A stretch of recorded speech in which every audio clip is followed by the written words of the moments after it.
Welcome everyone to day one of the membership site bootcamp. Are you guys excited to be here today? All these happy, excited faces. I love it. So, BA Nation! BA Nation! Absolutely. So yeah, over the next 5 days, we're going to be learning all about membership sites, restricted areas, how you can use them, what kind of content you can use in them and restrict and give access to people. So really excited to share this with you. It's a brilliant tool that we've got inside of Builderall. And first off, I want to touch on what are membership sites. So membership sites are basically where you restrict access to a piece of content or pretty much anything really within inside Builderall you can restrict access to until someone at the bare minimum opts in to receive it. So there's 5 different ways that people can access your membership area, your restricted area. And the first is basic opt-in, so name and email, and they're automatically granted access. The second way is for them to opt in and confirm their email. So they have to put in their details and then they have to actually confirm on the email that they receive to be granted access.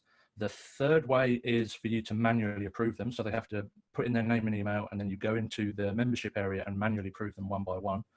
The fourth way is if they've gone through the entire checkout, they've gone through the sales process and they've paid for access to your membership area. And the fifth and final way is if they're one of the 40,000 plus members of Builderall. So if they have an active Builderall account, they can sign in with their Builderall details to the membership area. So that's the 5 different ways that you can allow access to your membership areas. So what I find really exciting about Builderall's membership areas is they're not static. They're not in one box, one area. So a lot of other membership softwares, they force you to have a certain layout. So the modules are on the left, the content's on the right, and it's very static and all the membership areas look the same.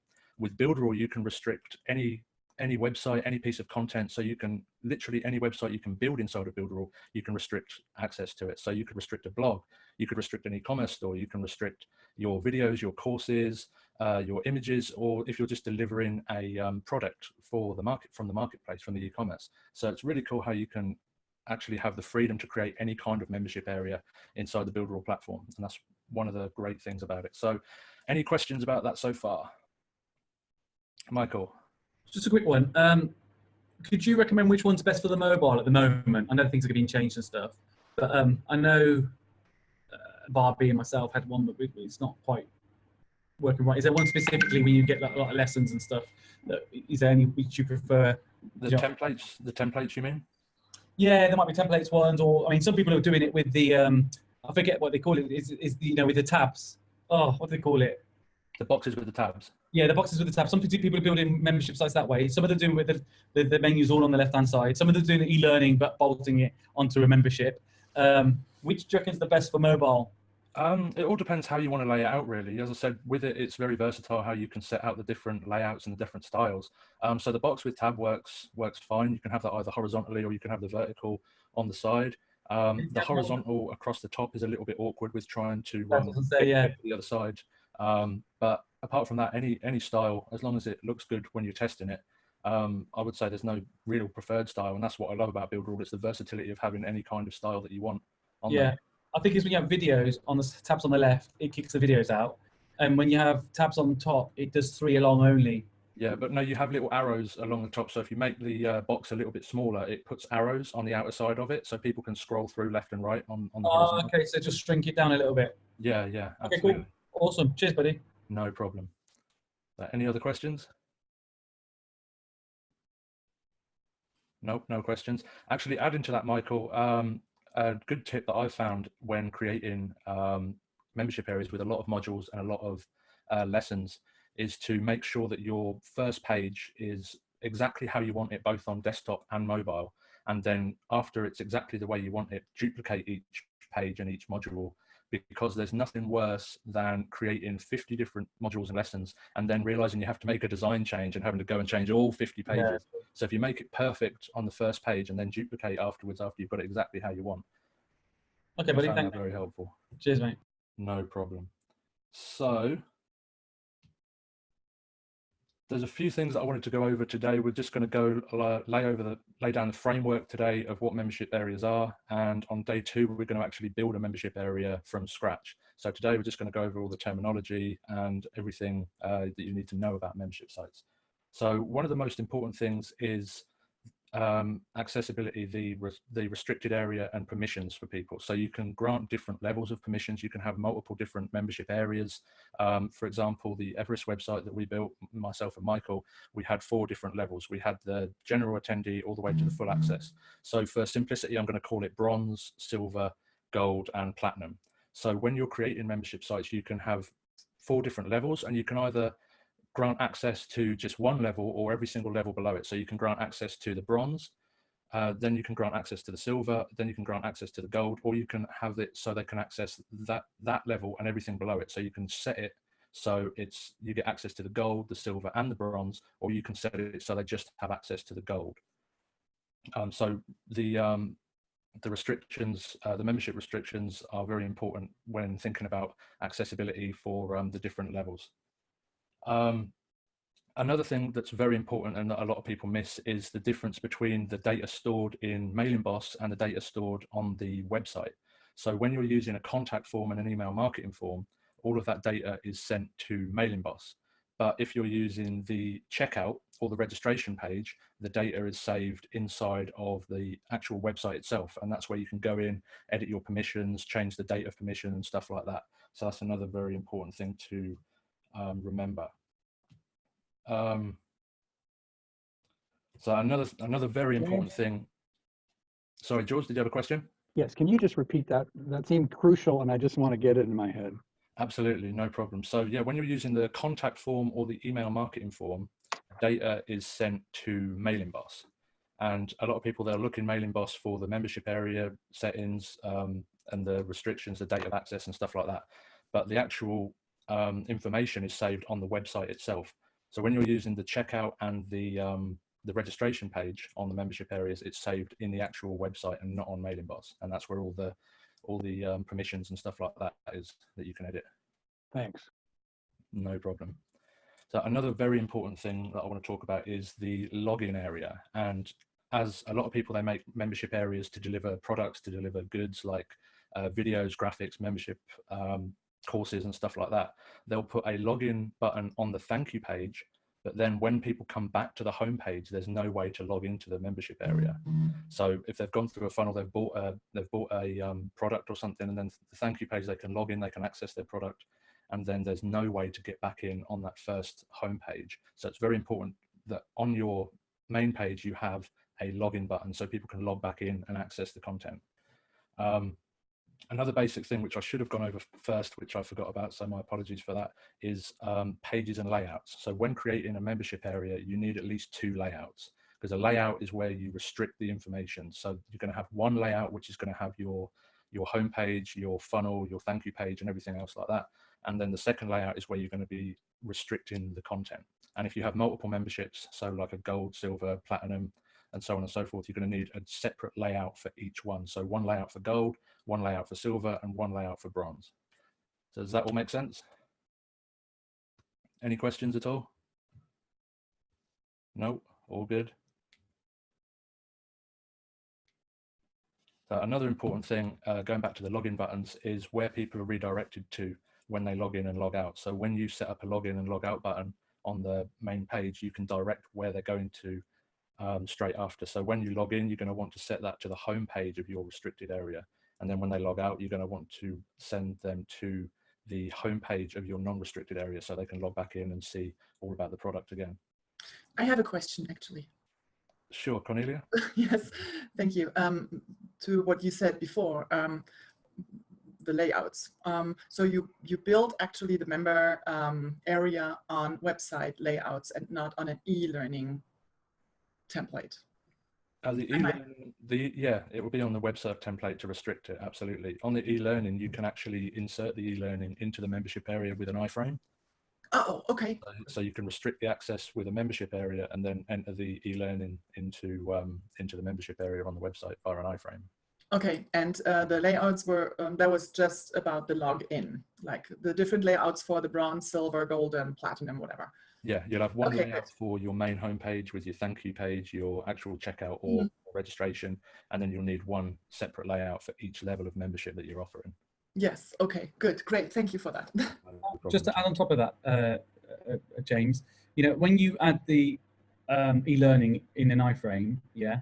Yeah. Does that still work in mobile as well? It does, yeah. The e-learning auto adjusts to the size of the iframe, so it's going to adjust to mobile when it's in the iframe. Okay, because I mean, really, the simplest way to build these things out is use the e-learning in a membership layout. Yeah, yeah. I'm sure there's going to be a lot of changes coming to the e-learning when it comes out. I think on a meeting today, Eric said that that's going to be hopefully by the end of next month, all the e-learning that'd be awesome. ready to go. Yeah. Cool. There's a lot that goes into that. Yeah. Nick has been working super hard on that. Cool. So I'm sure there's going to be a lot of new updates and a lot of changes to that. But right now, the best way is to put it into an iframe inside the membership area. Sweet. All right, buddy. Cheers, mate. No problem at all.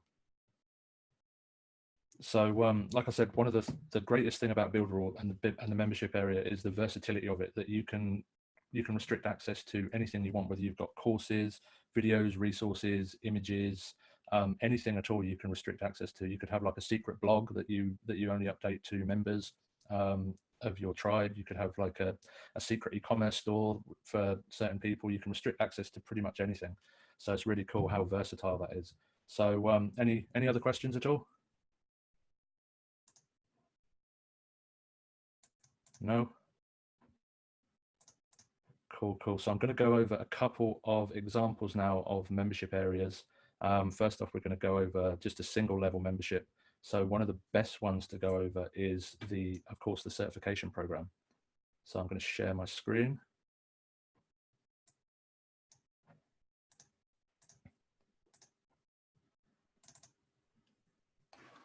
So here we are on the certification program. So as you can see, you've got the login and register button up here so people can access from the home page. So returning customers can get access. And if we click on here, you can see you've got login and register. And if you were to just register here because it's connected to a checkout, you wouldn't be able to have access. So if you register here, you'll only be able to access a little member box area, which tells you what products you have access to. So if I come and log in here, 1 second. There we go. So if I log in here and come to my account, you can see this is the access area, which tells you exactly what you've got access to, your purchases, the area that you've got access to. So if you just registered on that last page that I showed you, it would show that you don't have access to that, and it would restrict access to it because it's hooked up to a checkout. And as you can see, once I logged in, it sent me back to the welcome page. So that's because it's set up in the editor that it will redirect to this certain page after they log in. So that's very important to set up a redirect page after you log in, because otherwise they're just going to be logged in, but they're not going to be redirected to the membership area that you want them to be in. So this is a very basic membership area. It's just one tier. So once someone buys the certification, they've got one level of access. And as you can see in the My Account area, there's just one area of access. So I'm going to pause share 1 second. I'm going to go show you another example.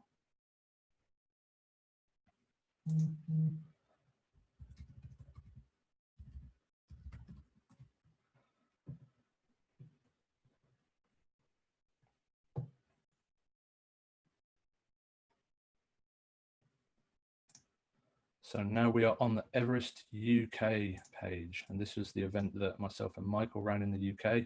And if we scroll down to the purchase page, wherever it is, remember now we actually changed we changed it to just one spot 97, but the checkout's not working. Give me 1 second.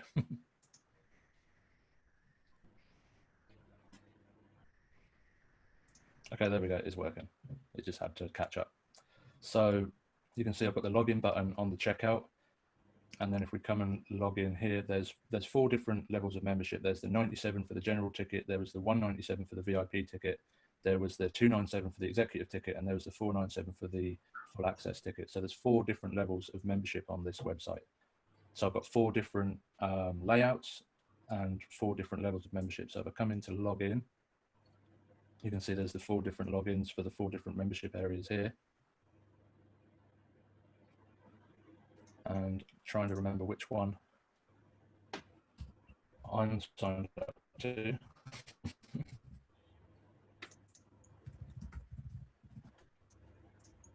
not that one.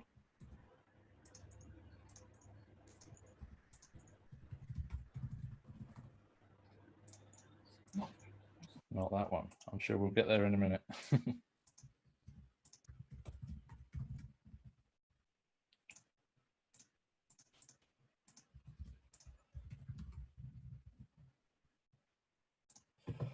Okay, I'm going to go into the actual editor so I can show you how it's set up exactly, because it's not letting me log in right now.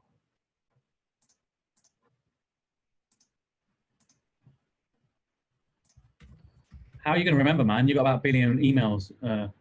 Yeah, got quite a few. I'll be able to check from inside the membership area to see what email I signed up with.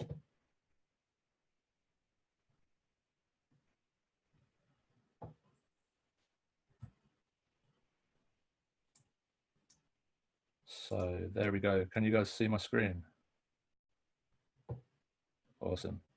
So if we come into here, you can see there's the main checkout area, which is not restricted because obviously I don't want to restrict the checkout. I want to allow people to pay for the product.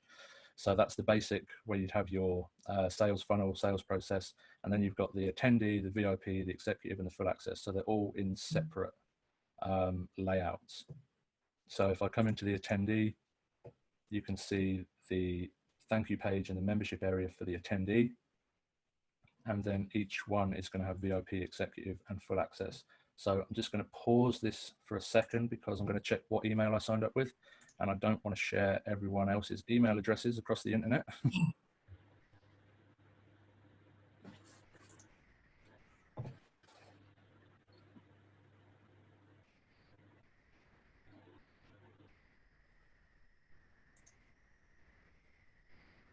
I look younger in that photo.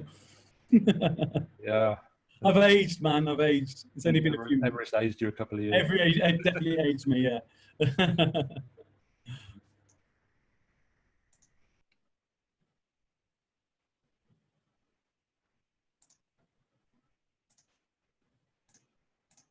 Okay.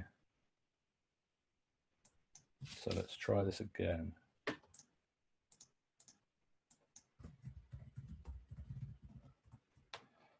So I'm going to try remembering my password.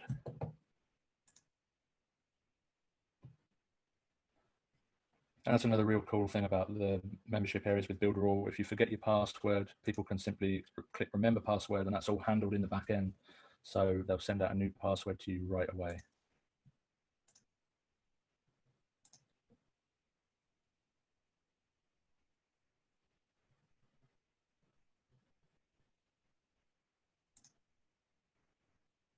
Unfortunately, my email doesn't update right away.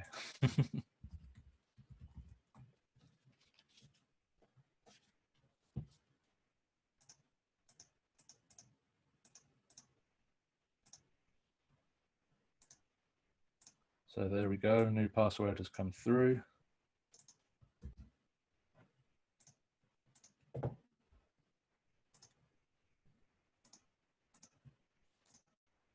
And let's try this again. Woohoo, we're in. It worked, we got there eventually. So now you can see, if we come into my account, you can see the different levels of access that you've got by clicking in areas, and you've got the attendee, the VIP, the executive, and the full access, and all unlimited access to each one. So if I was to come into the website builder, I could restrict access to each one of these, just have the attendee, just have the VIP, or have the VIP and the attendee, and so on and so forth.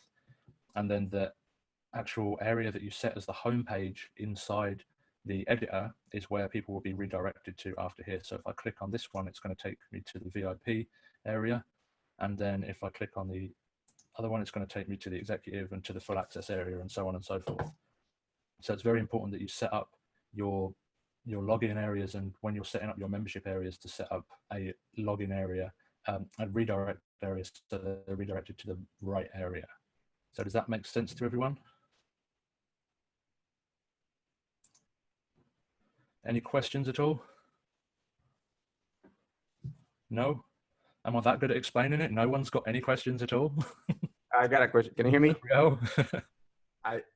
All right. My question is, I know you said you're going to go through the setup today, just explaining everything, right? And you're going to go through the setup, you know, in the next few days, correct? How do you do all these stuff, correct? Yeah, absolutely. Today's just laying the framework so you can get used to like the terminology that we use for the membership areas, and then tomorrow we're going to build a complete membership area from scratch, and we're going to be going over and doing some more advanced stuff over the next few days. But today's just kind of talking with you guys, getting you used to the terminology, getting a feel for it, and kind of answering any questions that you guys have about membership areas today.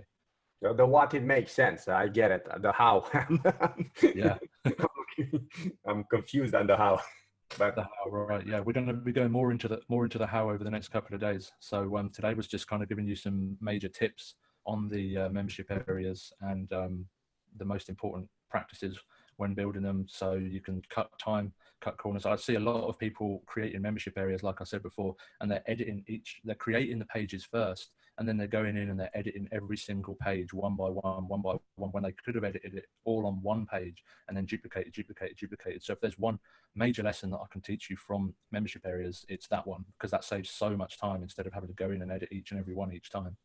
Great. What to do, but most importantly, what not to do. So I thank you for that. Absolutely, no problem. So that was pretty much all of the tips and tricks that I had for you today. So any questions about membership areas at all that you have for me today, Tim? Yeah, just harping on about the mobile side of thing, because I understand about laying out, and I can lay out a membership area for PC and tablet. But if I've got a big online course with, say, 10 modules, and then there's like 50 lessons, just trying to get my head around laying it out for mobile. Are you going to show us that sort of layout throughout the boot camp? Yeah, absolutely. One of the main layouts we use is like Michael was saying, with a tab with box.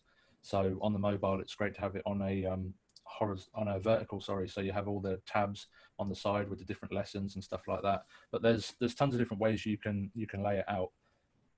There's also I forget what it's called. It's a relatively new element where you can have the expanding boxes. I think it's the accordion element. So Accordion. the accordions. You can put the lessons and modules in accordions as well.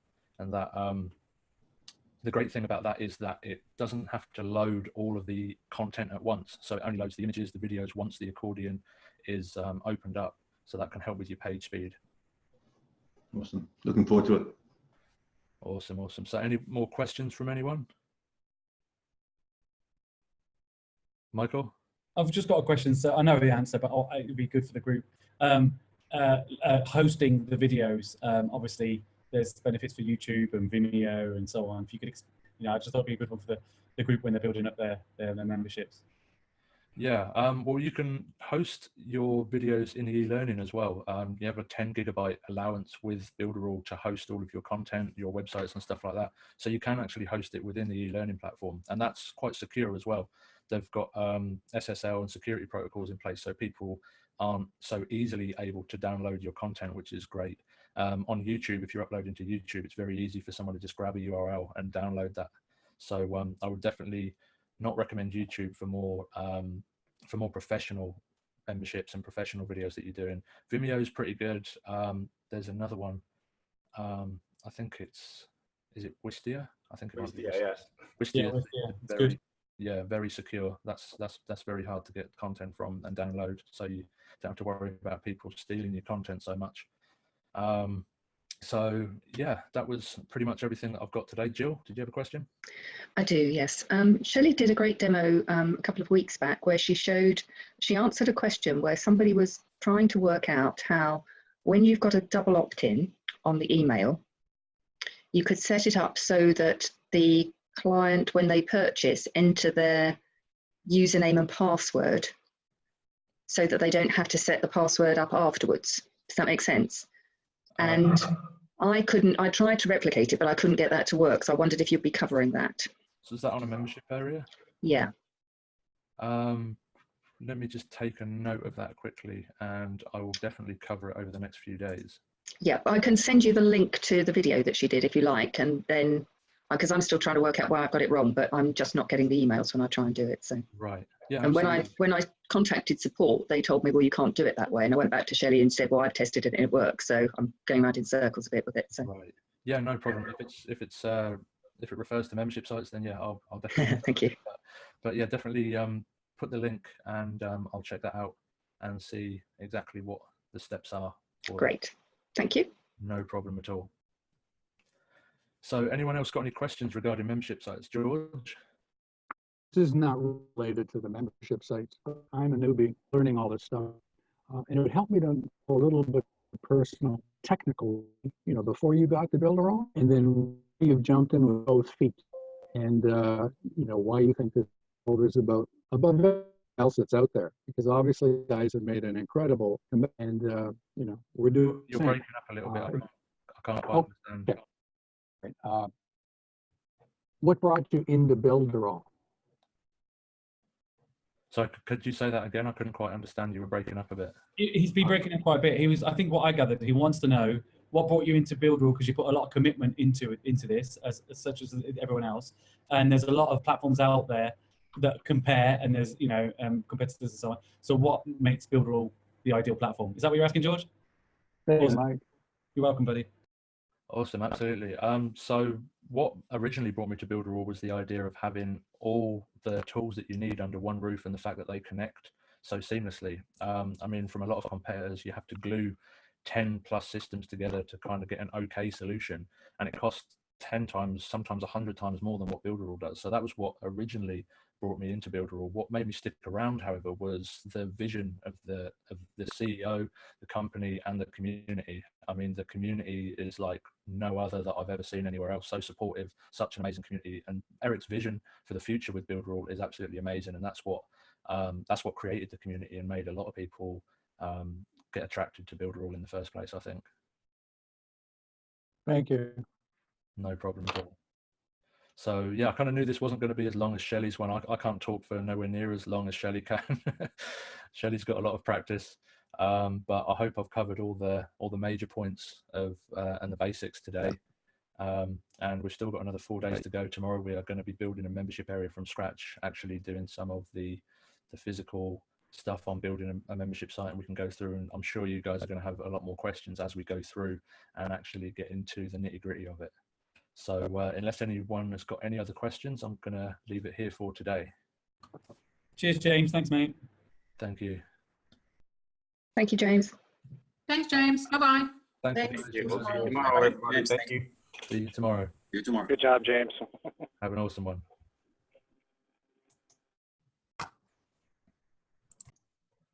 Okay, so welcome everyone to day 2 of membership areas. So yesterday we went over a lot more of the theory, the how-tos, the tips and tricks, and the basics of membership areas. And today we're going to be doing some more practical work. We're going to be building a membership area. We're going to be allowing access through email, and we're going to be allowing access through once they've confirmed their email as well. So they're the 2 accesses that we're going to cover today. So first off, we're going to jump into the editor, and we're going to build a website completely from scratch. I'm going to do it from a blank page so you can see all the ins and outs of it. Where to add buttons, where to add and do everything, so there's not all that other stuff around, so you won't get confused. So I'm going to share my screen.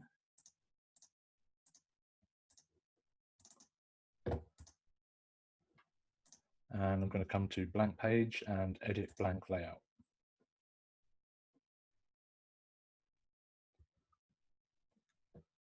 And one of the first and most important things to do when you first open up and start editing anything is to save, because if you don't save, you can't edit the restricted areas. Once you go in and you try and add a restricted area, it will say, please save this layout before proceeding. So if you're trying to add a blog or some other settings and stuff, it won't allow you to unless you've saved first. So always remember to save first.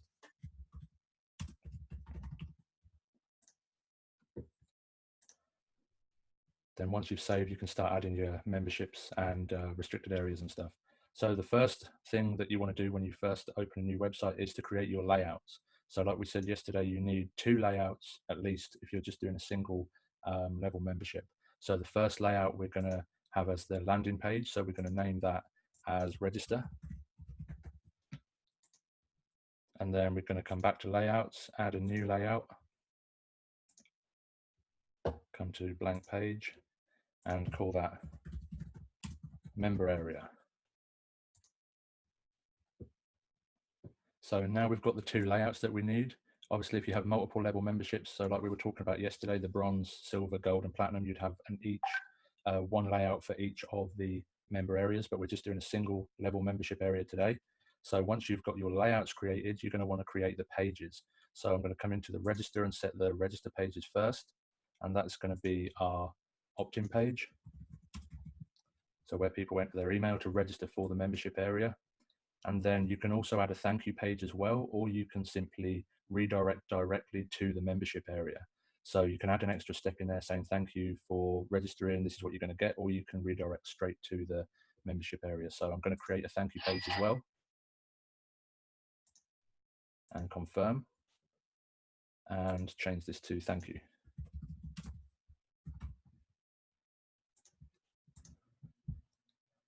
And now I'm going to come back to the member area and I'm going to change this to member welcome. And then I'm going to add another page, or simply duplicate this page to have module 1. And then one of the big tips that we talked about yesterday was making sure that your module pages are all set up, mobile optimized and everything before you start duplicating them. So you can have a separate lesson on each page. So you can have module 1, lesson 1, module 1, lesson 2, or you can just have a separate page for the modules instead of just the lessons. So that's how I'm going to do it. I'm going to use the boxes with tabs for the actual individual lessons. So you can either have your own separate pages, or you can have your boxes or accordion elements as well. So for this example, I'm going to use the boxes with tabs. And then we're going to come in and configure, and we're going to say this one is lesson 1, and this one is lesson 2. And then afterwards we might think, oh, we actually want an intro before that. So we can add another tab saying intro to module 1. And then we can change the order of that as well. So if we want to add something in between, we can, it doesn't matter. You don't have to redo the whole thing. And then we can click confirm. We've got the intro to module 1, lesson 2. Make that a little bit bigger. And then we can add our images, our text, whatever we want to add in there. So we want to add an image in there. And then we want to add a headline and a paragraph.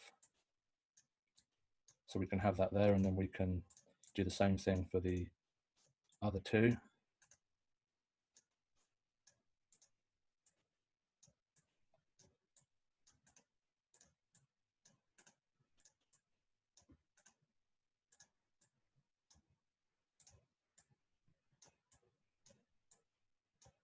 And we can make sure the page is exactly how we want it. We have all the images and the whole layout exactly how we want. And we need to make sure that the mobile is optimized as well. So it looks exactly how we want it on mobile, and it's all optimized.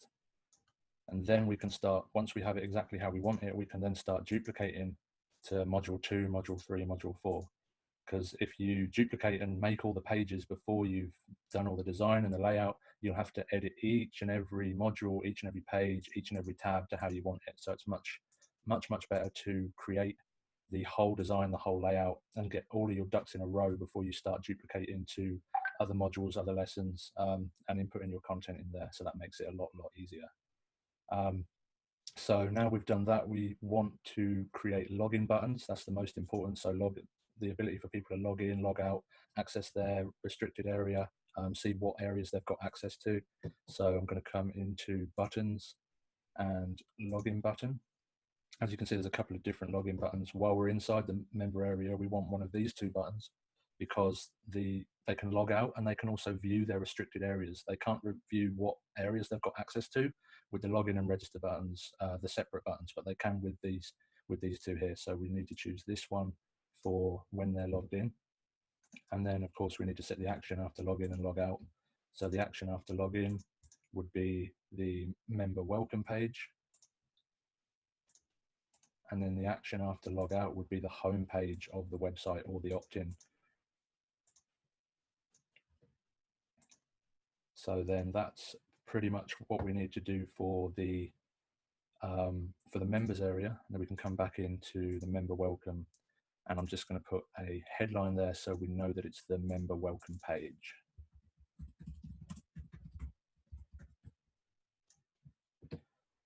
So now I'm going to come back to the opt-in page.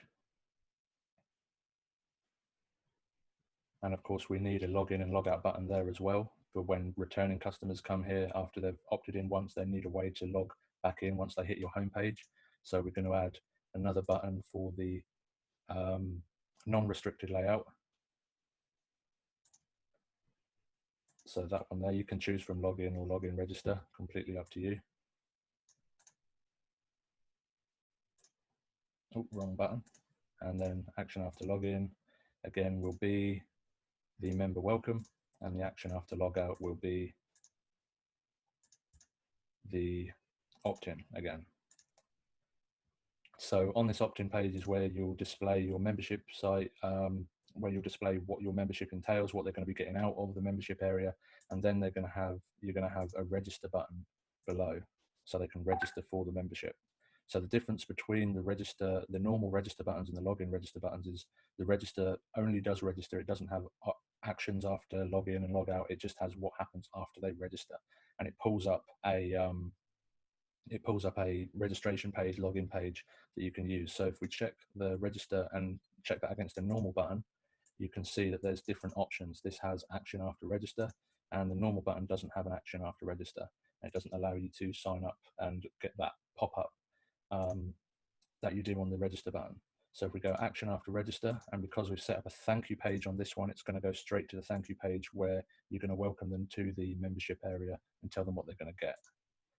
And then if you come into theme, you can see the register pop-up and the login pop-ups that people are going to see once they click on the register button. So you can choose from a number of different themes, a number of different displays. And then when you're happy with which one you've chosen, you can just click confirm. And then of course you can make this button a little bit prettier by changing the appearance, so it's not so bland. So that is pretty much it for logging in. You've got the opt-in, and then since this is redirecting to a thank you, you're going to have your description of your membership. Thank you for signing up, thank you for registering, and then you'll just need because they will already be logged in after they've registered on the opt-in page, you can just have a simple button that is directing them to start going through your membership area. So you can simply come to page and then member welcome, and then already be opted in, logged in from when they registered on the opt-in page. So going to take a quick pause there and pause for any questions. Do we have any questions, David? Would you always send them on registration to the welcome page? Could you send them anywhere else? Yeah, you can send them wherever you want. You can send them to any web page, any external web page, to a phone number, to an email, to anything, any of the. To a video, you name it, yeah. Yeah, you can send them to anything. Oh, right. Yeah, absolutely. That's exactly what I'm looking for. Yeah, brilliant, brilliant, yeah. Lovely job. Thanks, William. Straight to the point. Love it. Awesome. I'm glad you're enjoying it. So, anyone else? Any other questions at all? Nope. We're all good. Awesome, awesome. So I must be doing good because no one has any questions. Okay, so I'm going to go back to sharing again, and I'm going to show you the member area because we haven't actually set up the membership area yet, and that's a very simple couple of steps that we have to do. So to do that, we come to the member area, and we simply come into the padlock, and then we can name our membership area. And you need to click here to set an initial page, because if someone lands on your membership area without going through the login and register buttons, they're going to be taken to a default page where they can register or log in. So you need to click here to set an initial page. Otherwise, when they log in on that page, they're not going to be redirected anywhere. So you need to set that page to the main member welcome page.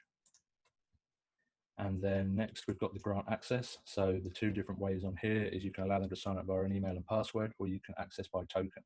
And token is completely different to all the other restricted grant access. So that completely overrides any of these settings here. So if you select access by token, it's going to be solely by token. It completely negates all of the grant access options here. So we're going to allow users to sign up via email and password. And then for this example, we're just going to automatically grant access to the restricted area as soon as they put in their email and password. They don't even need to confirm. The next example we're going to do is where they have to confirm. And then the last step, mailing boss. If you don't have email sequence set up for your membership area for new people who come in, then you won't need to connect a mailing boss list. Obviously, if they need to confirm, they need to be connected to a list, but it's not important for you to connect a list because the information will be stored in the website instead of inside of Mailing Boss. So if you don't have a confirmation on, it's not necessary to connect to a Mailing Boss list unless you have a email sequence going out after someone signs it, which you really should have an email sequence after someone signs up to your membership site. But so that's all of that, and we click save, and now it's completely restricted. So now only people who have signed up, registered, can access this area. So the next thing I wanted to show you was the difference between the information stored on Mailing Boss and the information stored on the website. So like I said before, if you don't connect a Mailing Boss list, it will be only stored on the website. If you do connect a Mailing Boss list, it will be stored on Mailing Boss and on the website, but all the permissions, the restricted stuff and the information will be stored on the website. So I'm going to save this quickly, and I'm going to actually come into the website and register.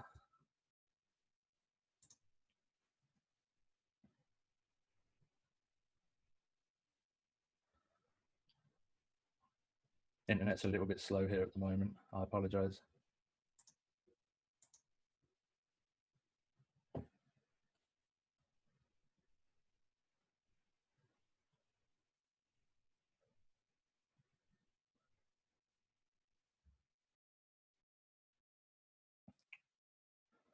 There we go. It's thinking about it. So this is the opt-in page that we had. And I'm logged into a different membership area, so I'm going to log out of that and sign up.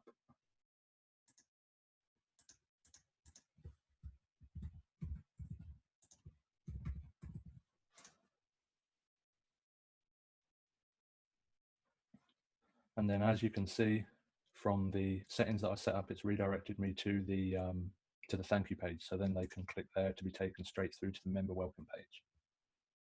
So now if we come back to the editor and come into settings and SEO and into user management, you can see there's my information right here in the user management area.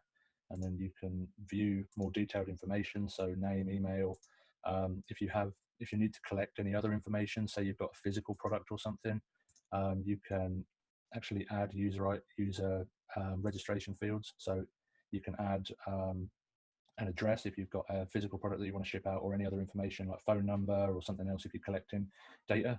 And you can also download it into spreadsheets if you need to upload it for fulfillment or drop shipping or whatever you're doing.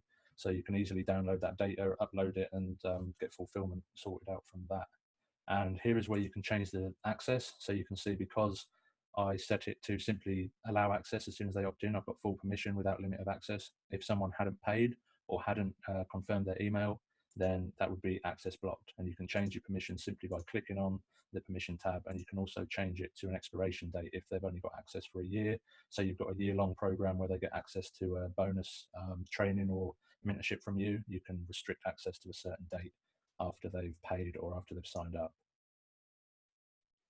So does that make sense to everyone? Everyone good with that? Any questions on that at all? No? Well, I am doing good. Awesome. Very quickly, James. You know that it's not token. What was the one to get access? You gave out what was it? It was a token. No, it's not a token. Does that totally alleviate all emails, etc., etc.? You just send the token to the person to get access. I think they put the token in when they register, so they have to put in their email. Yeah, they have to put in their email, their name and password. The token just gives them access to the membership area. So to be nearly by invitation only, that one would be, would it? Yeah, pretty much. You can generate the tokens inside the membership area, and then you can come out one by one. That's excellent. Yeah, that's excellent. Single-use tokens for the membership. Yeah, and you could give it out to other members as well. Can you do that?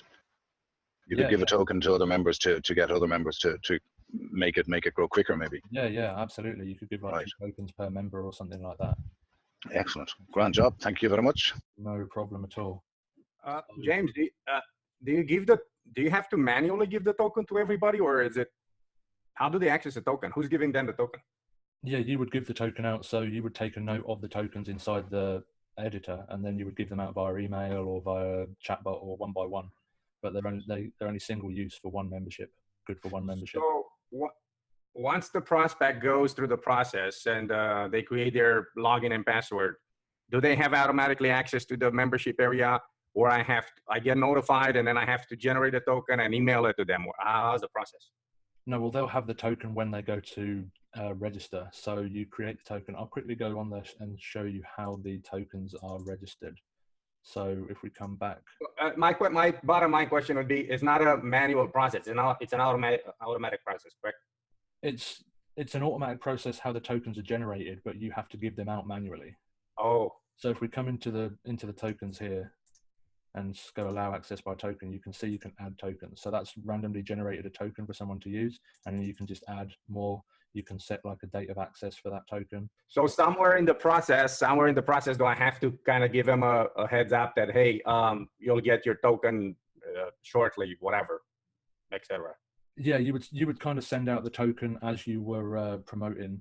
You would say to access the membership area, you would have to enter the token on register on sign up. I'm trying to see the big picture, you know. So basically, they go through the process because I'm not in my computer. I don't know. I don't know when a person is watching. If I automate the whole process and they go through my funnel, etc., and they create a username, password, I have to be notified. Now I know that I have a new person, a new prospect that signed up for my members area. I have to generate a token and go ahead and get back to them and email them the token or something, correct? If you wanted to use the tokens, yeah. I mean, you can literally just manually go in and allow access if you wanted to make it exclusive. Like why I mentioned that, Gabriel, is because I'm thinking of when somebody signs up to become a member of my membership site, that they can ask 2 of their friends, and hey, there's 2 tokens, ask 2 of your friends to join, and then I send out the token, and then they put in the token, and they're able to join as a member then. So I'm actually doing the work. It's not actually automatic. Yeah, absolutely. It's automatic once they have the token to join. That's automatic, but to give the actual token, I have to do it. Yes. Right. This is, I understand, it's probably another extra layer of protection or access, etc. But my whole thinking, the way I'm trying to set up my process here for my membership site, is to set up everything automatically, have them go register, create a username and password, they get a confirmation, they go to the email, they confirm, and now they have access to the members area with their username and password that they just created. I don't have to mess around with the tokens. No, the tokens are absolutely optional. So you wouldn't even want to use the tokens there. The tokens are completely optional if you want to make it exclusive, or like Dave was saying, hand them out to members to kind of as an exclusive growth bonus kind of thing. So is that another the reason for the token? Because also I want to be secured, so I don't want people to give around their username and password. Or make sense? I think. May I speak? Sure. I think the main reason of the token is if you want to invite someone, or if you want to give a special treatment to anyone, you can use the token because it's manually. So if you have someone that you are interested in having with you, you create a token and give them the token. So yeah, that's like a way bonus. That you treat them especially. Like a bonus. Right. Exactly. Absolutely. But just adding on that bit there is you can't do both, because this is access to the restricted area. You've either got to do it by token or the other way. That's how I'm reading it. I might be wrong, James. Yeah, it does say that completely ignores all the access release rules. So you can access them by token. So if it's is it a good idea? Another way to look at it is that you give them the token maybe as a trial. Hey, get in for a couple of days, try it out, and then you remove the token or something. They don't have access. Is that another reason? I guess you could do that, but you can also do a trial option on the manual payment option. So you can set it so they have a 30-day trial or a 14-day trial. So that's basically if you have like a special offer. Say for example you have a $50 course or something like that, and you're giving away 2 free courses or something, you could then allow access by token, which will completely override the manual payment. It will override everything else by entering this token. I see. Also, because I'm setting up a membership area with the 5 levels of membership. Would the token give access to all the 5 levels? I don't think so. I think it's just one. So you wouldn't be able to, because this is in one restricted area. So Right. the access by token would be just for one area. Okay. All right. Good deal. Thank you. No problem at all. Sorry, everybody, for all my questions. Maybe it's too many or I'm too slow. Either one. I apologize. No, it's all good. It's all good. Would I be right in saying that Gabriel could add another one to the next level? Yeah, the next membership level, you see, don't forget that. Yeah. Well, Okay. one of the things that we were talking about yesterday was the multiple levels. So you can either give them access to the bronze or the silver alone, Yeah. or you can give them access to the bronze and the silver. So if you wanted to include everything in the silver, which is already in the bronze, then you could kind of give them access to that silver area, which would include everything that the bronze has. It depends how you want to set it up. Does that make sense? It's a great one for bonuses, like to give a person, you know, you join as a bronze medal, but I'll give you a silver as a bonus, and you can give them the token then, you know, and you've been really nice to them, and they think they're, oh wow, I'm getting silver for copper or for bronze, you know. So I think that's a great thing to have. Thanks a million. Yeah, absolutely. Is the token personalized? So I know that this token I give it to John and this one I give it to Mary.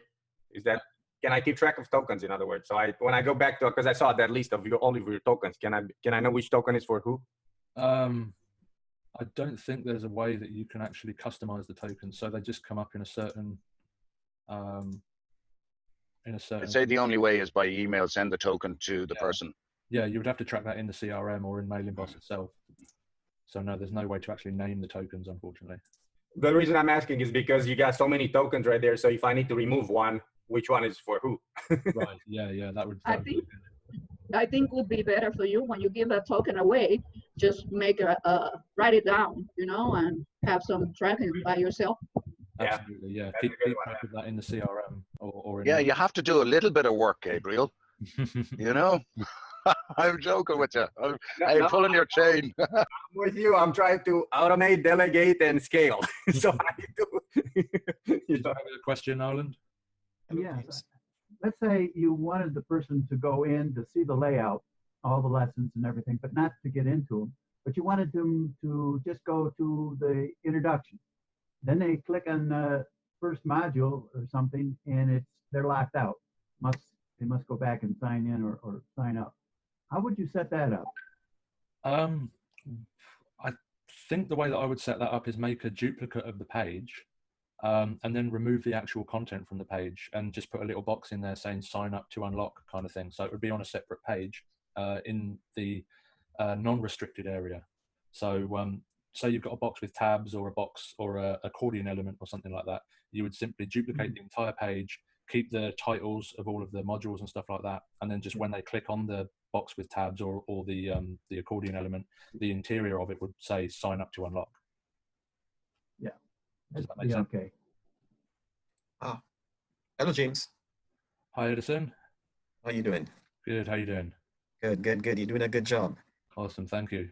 Okay, so yesterday I was not able to be in on the bootcamp, and so I have two questions. I don't know if you covered any of it yesterday.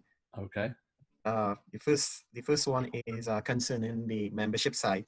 Let's say you're using videos, and as part of your training, you want to keep the members not jumping from video to video, but they need to go straight through one before they can go get into another one. Is there some way that you can, in fact, keep people restricted to one video training and have it completed before they can go on to another? That's my first question. And my second question would be... Okay, 1 second, let me just handle that one first. All right, okay. So there's no way to do that inside of the site builder right now. You can use drip content. So you can unlock one video every hour or every day or every week, however you want to do it, if you want to drip content out. The only way to do that, that's only timed, so it doesn't track how much they've watched, if they've been in there or something like that. It tracks from the moment that they sign up. Each module will be unlocked an hour afterwards or 10 minutes afterwards, something like that. The only way you can do that at the moment is with the e-learning. So the e-learning has an area where you can set up restricted times, so they have to watch 70% of the video before they can get to the next one. You can also set up tests and pass marks for the actual modules, so they have to answer questions regarding the lessons and the modules before they can go on to the next module. But right now that's only available in the e-learning. There's nothing like that in the site builder right now. Okay, so this brings me to a follow-up question, because as you mentioned e-learning, I'm not too familiar with membership sites, neither e-learning. But in my mind, I was thinking that membership and e-learning is one and the same, because e-learning means you need to have a membership. And of course, membership, to my mind, was the same as e-learning. So can you sort of explain the difference between both of them? Yeah, the e-learning is very similar to membership areas, and you can actually create a free membership area inside of the e-learning. So with the e-learning, you can either have it completely unrestricted, so someone with the URL can go straight to it, or you can have a free membership area where they have to register and put their email in to get access to that. And that's the only way you can actually track how much they've watched and do the pass marks and everything, because they have to have an account signed up for that. I'm assuming that with the new updated e-learning that's going to be coming out next month, I believe, they're going to probably have the checkout integrated into it. They're probably going to have all of those options on there.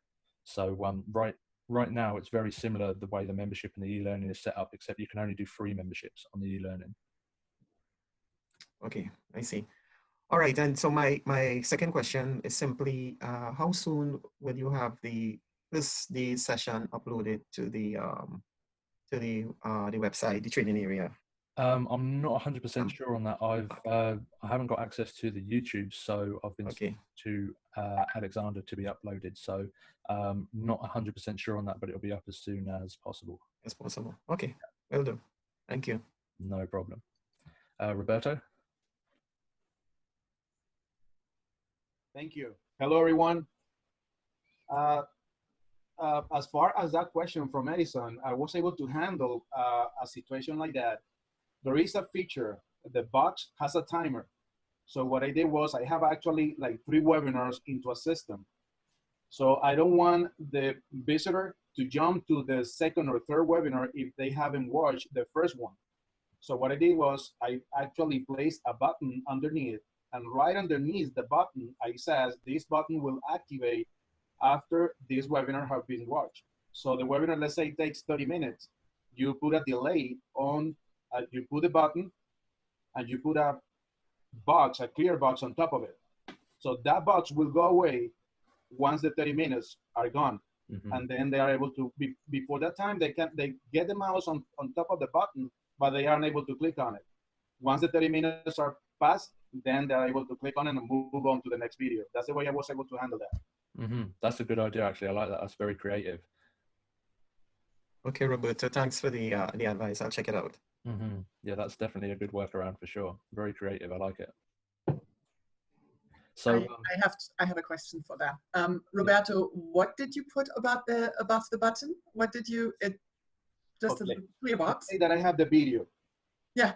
Then underneath the video, I put a button to say continue to the next video. Mm-hmm. But right underneath the button in small letters, mm-hmm. I say this button will activate after the video has been watched. Okay, and then how do you activate that? You see the button right there, but you cannot click on it while the video is watching, or at least while the time is being watched. So once the 30 minutes, for instance, let's say that the video is 30 minutes long. Once the video is being watched or the 30 minutes is over, then the box, the clear box, is gone away, and then they are able now to click on the button. Well, that part I have understood. I'm asking myself how to do that technically. How do you? But that might be a little bit too far in a different area here. So basically, what it is, we grab a button which is going to go to the next area. Thank you so much. I'm sorry that I'm. No problem at all.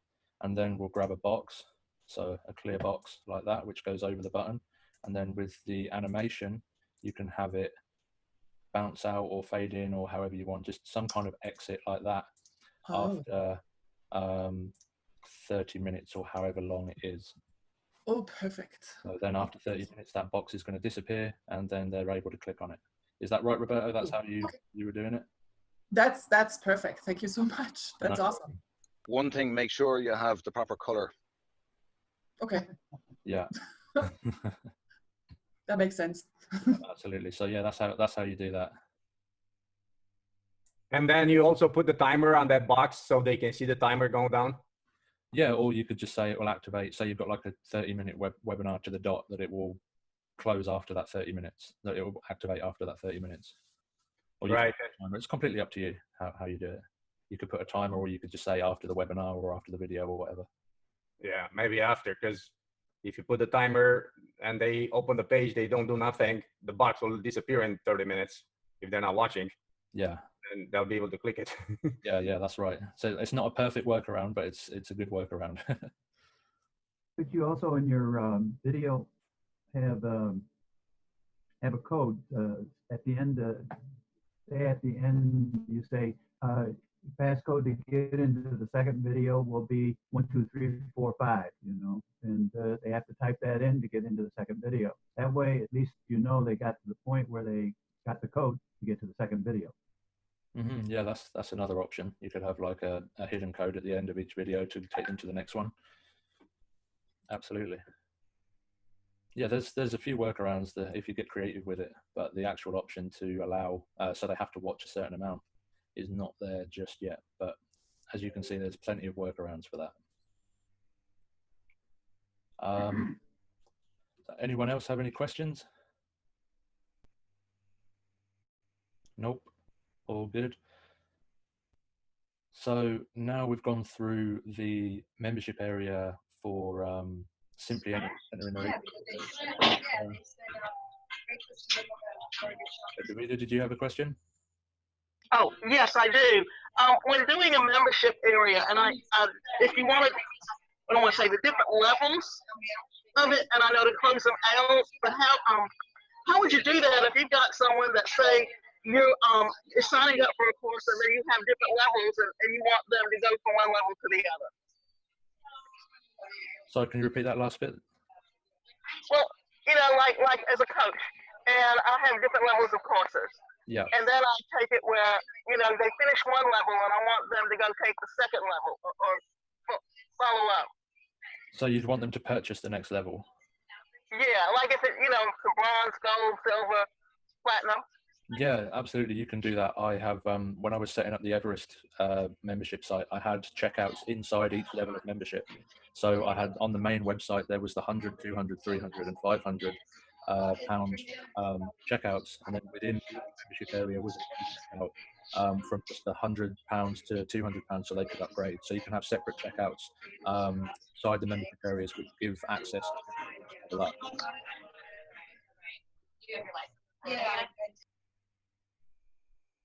Does that make sense? Yes, yes, it does. Awesome. Any other questions? Nope. So we're going to move on to the email with confirmation now. So that's going to be connecting a mailing boss list to your membership area. So people have to confirm before they opt in. And we're not going to build this one from scratch. We're going to build this one from one of the templates, because what are the templates there for if we don't use them, right? So this is going to be a lot faster because all of the other stuff is going to be in place with the templates. So I'm going to share my screen and come out of this. Come to new website.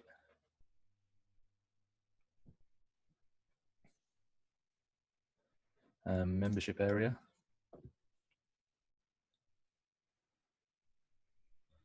And this is one of the newest ones. And one of the coolest looking, if you ask me. You can't see it at the moment because the internet's being slow.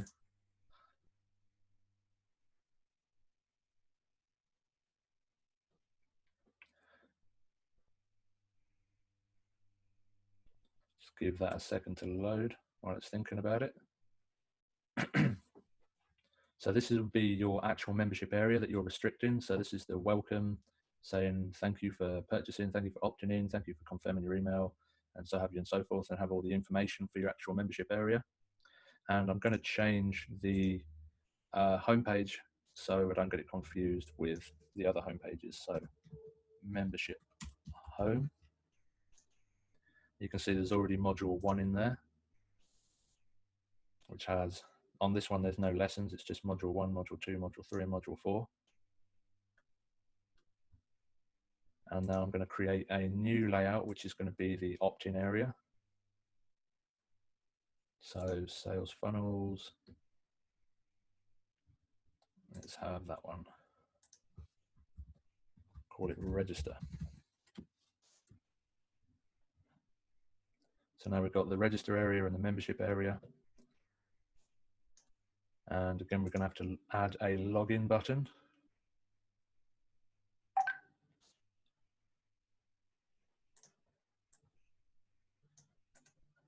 and set the actions. So after login, they want to come to the member home area. And then after log out, they're going to want to come to the register home area. And then I'm going to create the membership area, the restricted area, and I'm going to remember to save first because otherwise it's not going to work.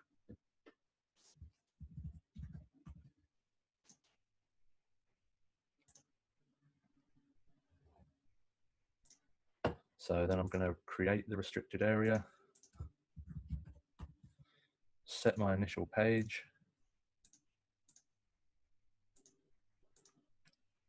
grant access via email and password, release access only when the user confirms email via mailing boss. Then you can choose whether you want to release it forever or release it for a certain amount of time. And then come into mailing boss. And at this point, you must make sure that you have a mailing boss list which has double opt-in, which since mailing boss requires double opt-in now, pretty much all of your list will have. So you select the list that people need to subscribe to, that people need to confirm on, and then click save.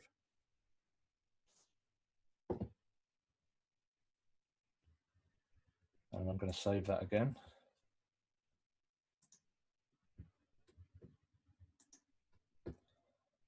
And then I'm going to change the login, logout area on this area as well.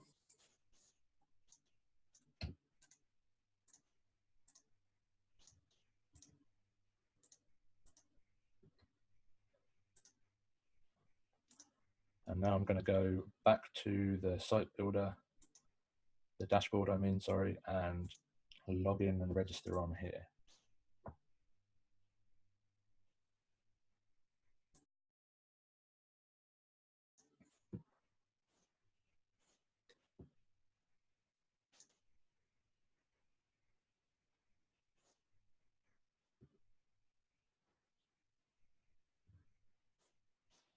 It's thinking about it.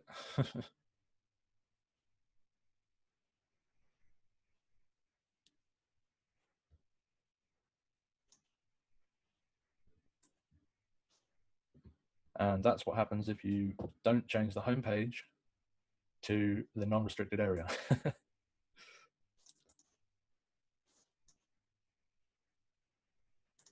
So I'm going to change the home page to the register area instead of the membership area.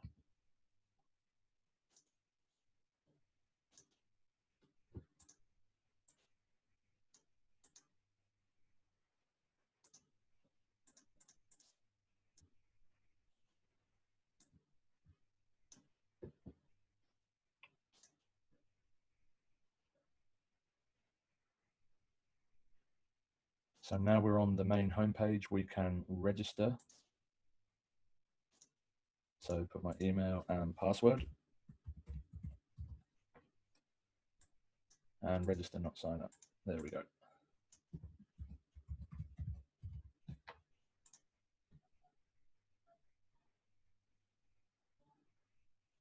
So now that's going to pop up with waiting for registration and confirmation. Please check your email.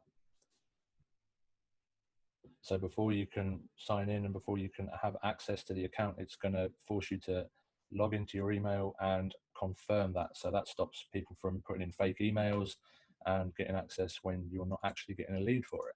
So if we come into the user management area,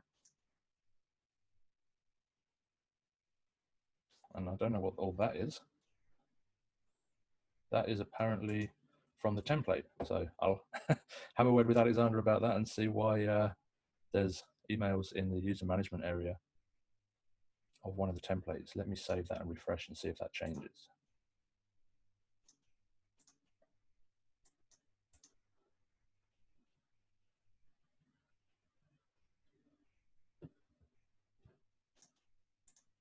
So there we go. It's on one of the templates. So once you've saved it was and refresh, it was pulling from the actual template where that original website's hosted. So now you can see the actual registration for your user management, for your membership area. And if we come in here, you can see because I haven't confirmed my email, the permission is off and it's blocked and it doesn't say email confirmed down here. So once I go to my email and confirm that, it's going to pause for 1 second.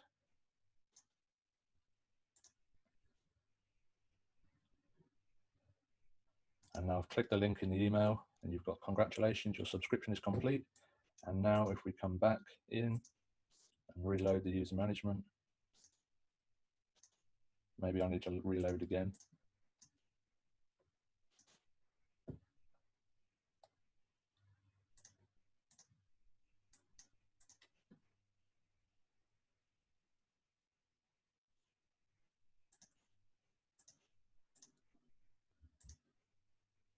And it's still saying access blocked. That's strange. So let me try and log in.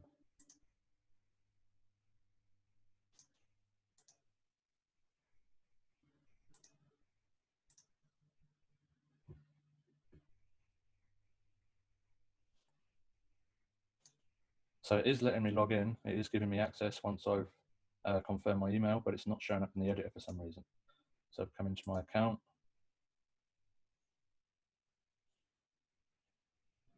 The area is not showing up, but it's giving me access. So it's working. It just doesn't look like it's working.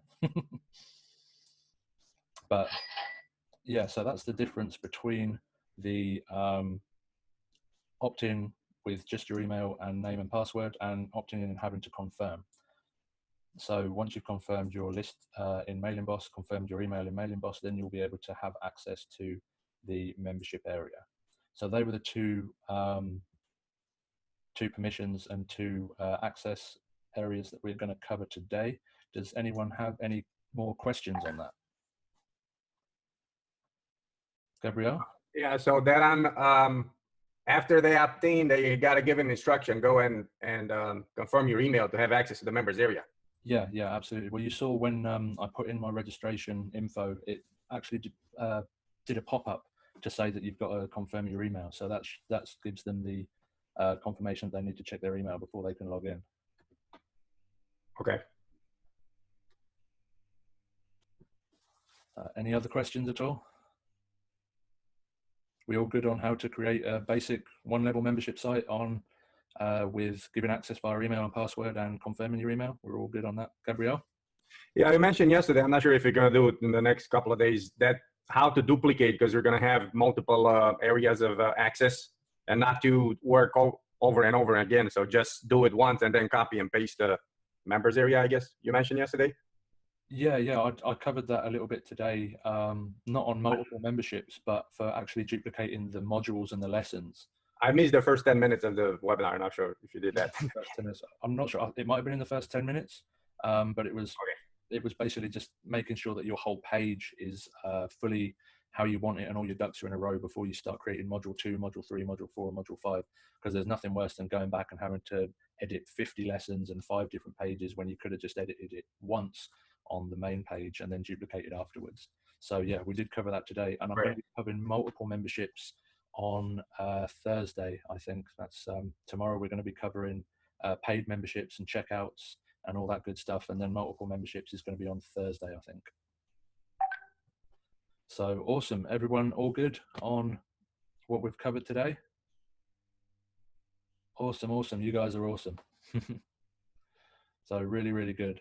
I'm glad you guys understood it, and I hope you guys learned a lot today. So I'm going to leave it there for today, unless anyone has any final burning questions. Awesome. Thanks, guys. I appreciate you being here. Thank you. Thank you, James.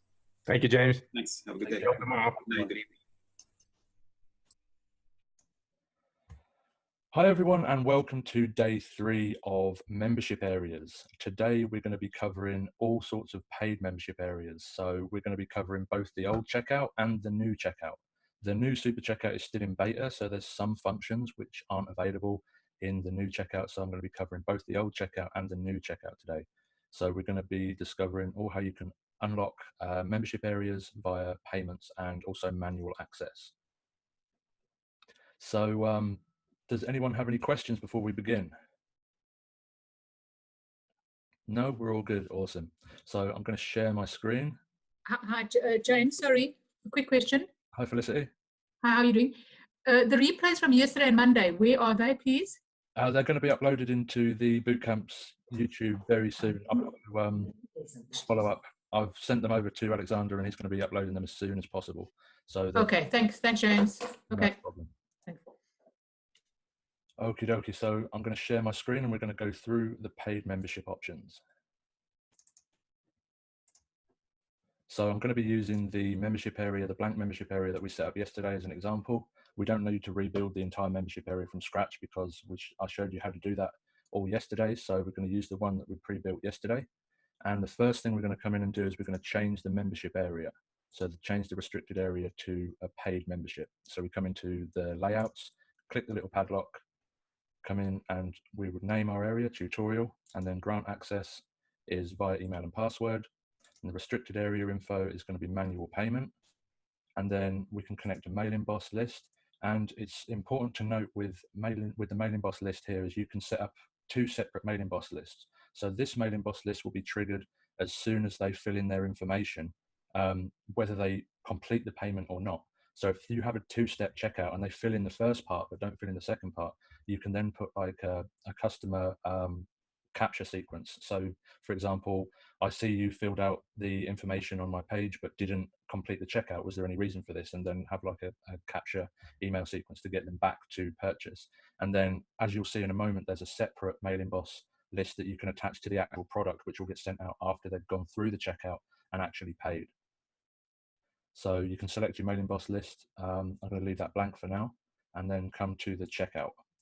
And you have 3 options with the checkout. You can create a new page, the checkout, and link it with the restricted area.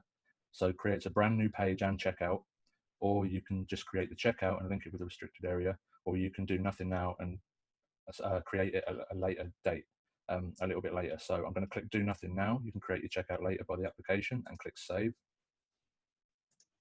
And then I'm going to come back to the opt-in area.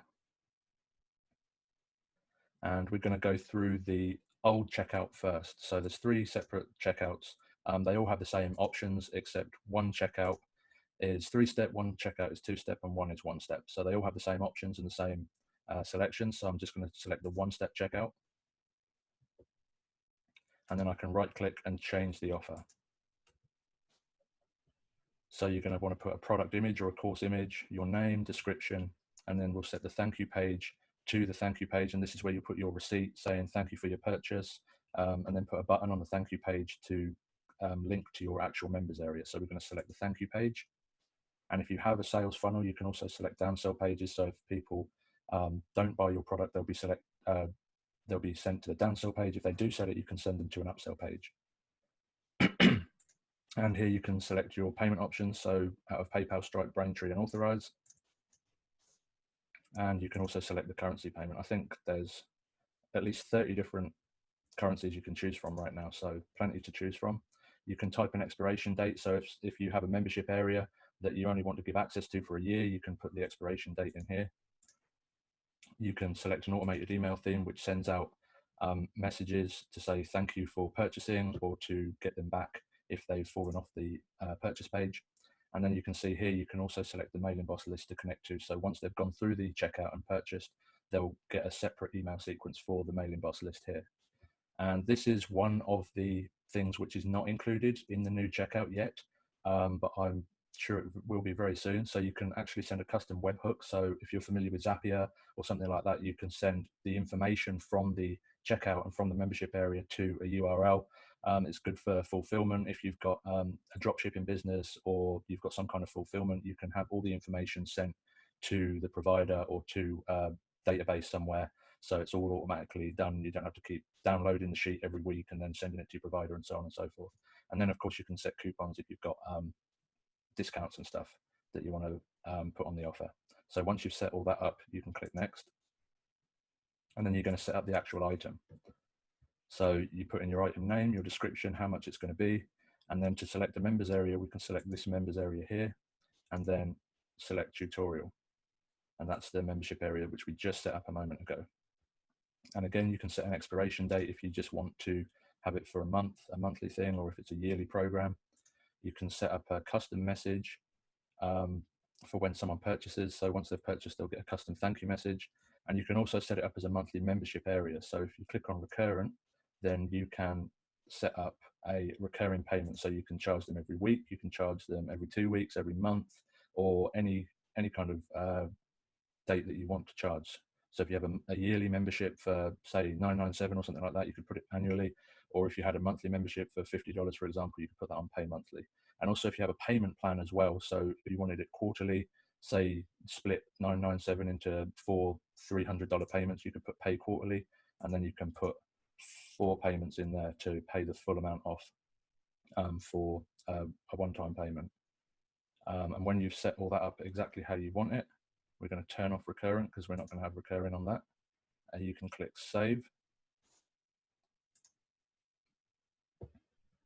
And now that's all set up to redirect them to your thank you page once they've paid the $10 on here.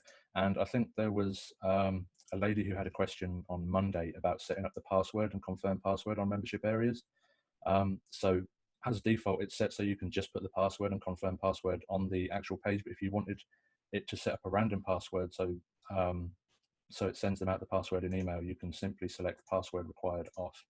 And then when you come back into preview and return, you can see that the password's off and it's just the email and first name they have to put in. So now we've got the opt-in page with the offer sorted out. We can come to the thank you page and make sure that the button on the thank you page directs us to the membership area.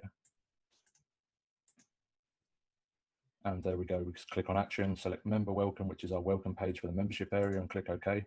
And now that's all set up to release after they've paid the $10 for the membership area. So any questions on that so far? Dominic? So why would you choose to generate a password? Is that just another way to like confirm their email, like you're not this email, or why would you do that? Well, if you wanted to, sometimes putting in passwords can decrease conversions. So if you just wanted it to auto-generate a password and send them out in email, that's a good way to do it. But that's like the only reason I can think of. Any other questions at all, Gabrielle?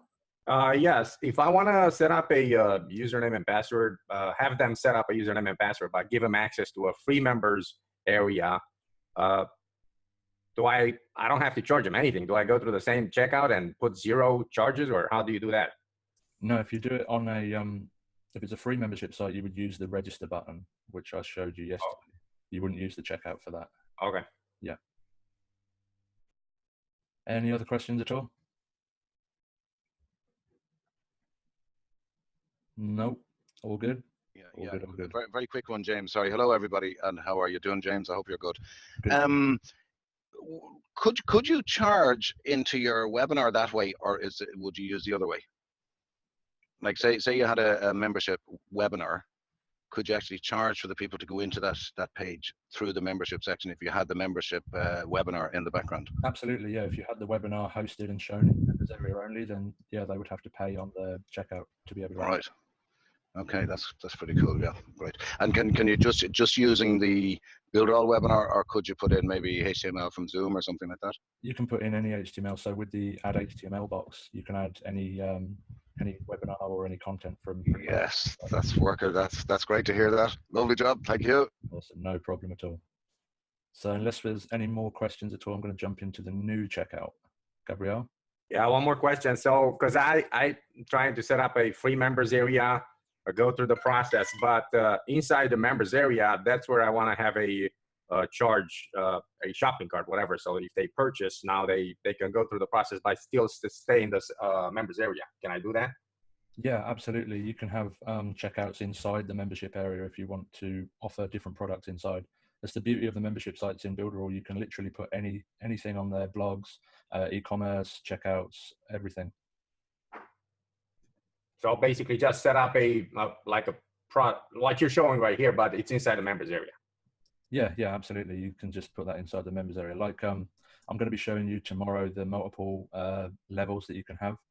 And the Everest UK website that I set up has multiple levels of membership, and you can upgrade in each level. So you buy the general admission, there's a way that you can upgrade to the VIP. There's a checkout inside. Then in the VIP, there's a checkout to upgrade to the executive, and so on and so forth. That's what I'm talking about. Yeah, exactly. Thank you. I look forward to tomorrow then. Awesome. No problem. David? Oops, daisy. Sorry. Now, I was thinking about this yesterday. Is there a way through Canvas to make a membership site? In Canvas, yes. Yeah, there's There is. with the membership area in Canvas, you can set it all up. You've still got to do some editing, Yeah. stuff on that, but yeah, they do have the So option. you can basically make the template and then just sort it out. Which would you say is best? Would it be better from the blank and start yourself, or? It's going to be quicker to do the Canvas for sure. Right. But I prefer to do everything from scratch because it's just the way that I've always done it. But if you haven't always done it that way, then it's definitely going to be easier and quicker doing it from the Canvas. Yeah, well, it's good to know. It's good to know because you probably have more hands-on when you do it directly from blank, like, you know. So that's great. Thanks a million. No problem. Okie dokie. So I'm going to share my screen unless there's any more burning questions. Nope. Awesome. So now we're going to get rid of this checkout and we're going to use the new super checkout. And the new super checkout isn't actually hosted on the same servers as the site builder. So it's completely separate. It opens in a completely new separate page. So I'm going to click on the super checkout and then create a product. I'm going to name our product and description. I'm going to choose English United Kingdom because I'm from the United Kingdom, and this is important because it adds all the VAT and taxes and stuff for the different countries. So we're going to choose a digital and then courses or subscriptions and click next. I'm going to select the payment method, so that's my main Stripe. Select the currency. And here again, you can see you can either have a single payment for the whole membership site for forever, or you can have a recurring payment. So with the recurring payment, you can add different kinds of subscription plans which people can subscribe to. So you can say, for example, make it $10 again, and then put the description in there.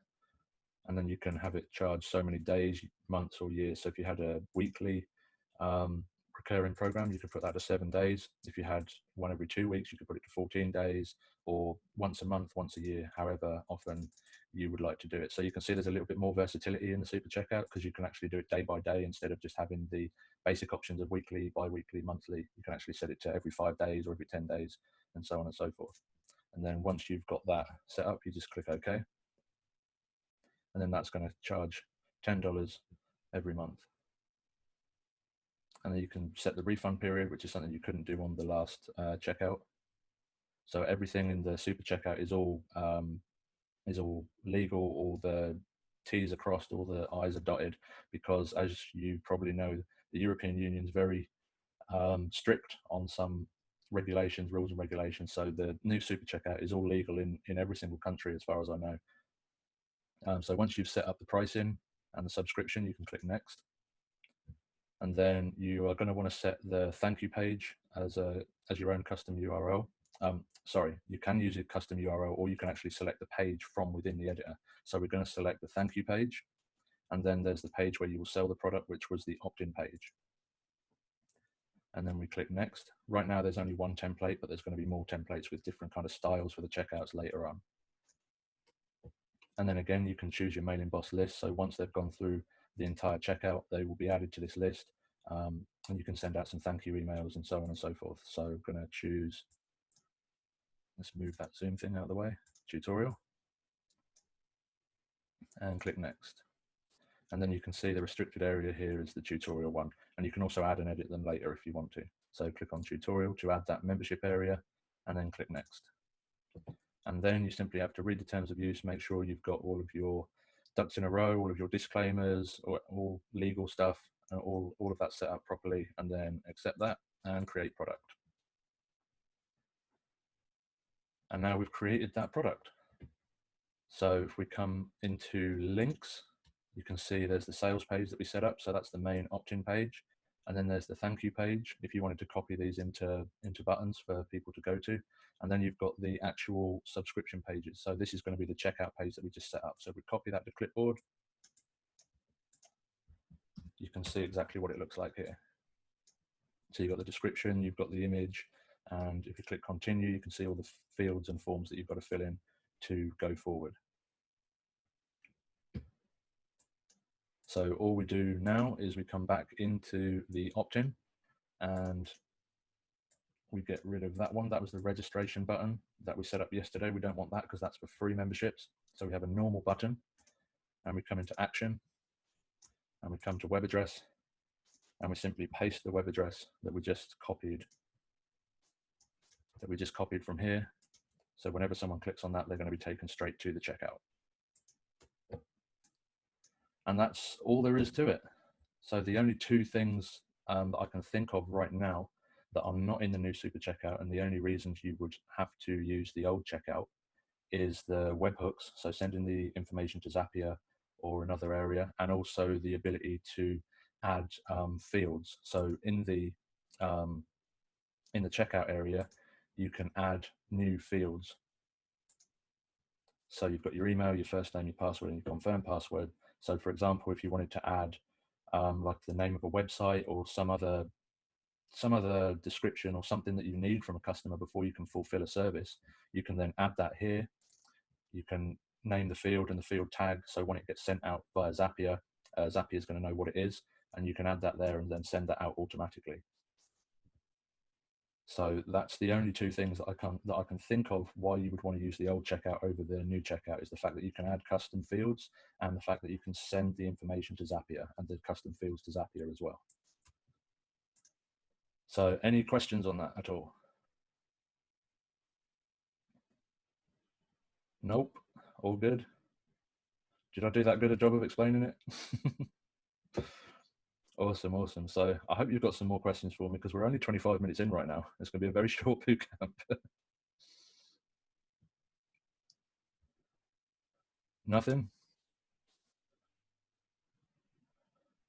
Do you think they'll be adding those features to the newer checkout, the webhook and adding the fields? Yeah, absolutely. That's another thing. I did ask for it, and I've just pushed again for it today. So that's definitely going to be added as soon as possible, because that's something that I need for some of my products, the ability to add some custom fields and send it out via Zapier.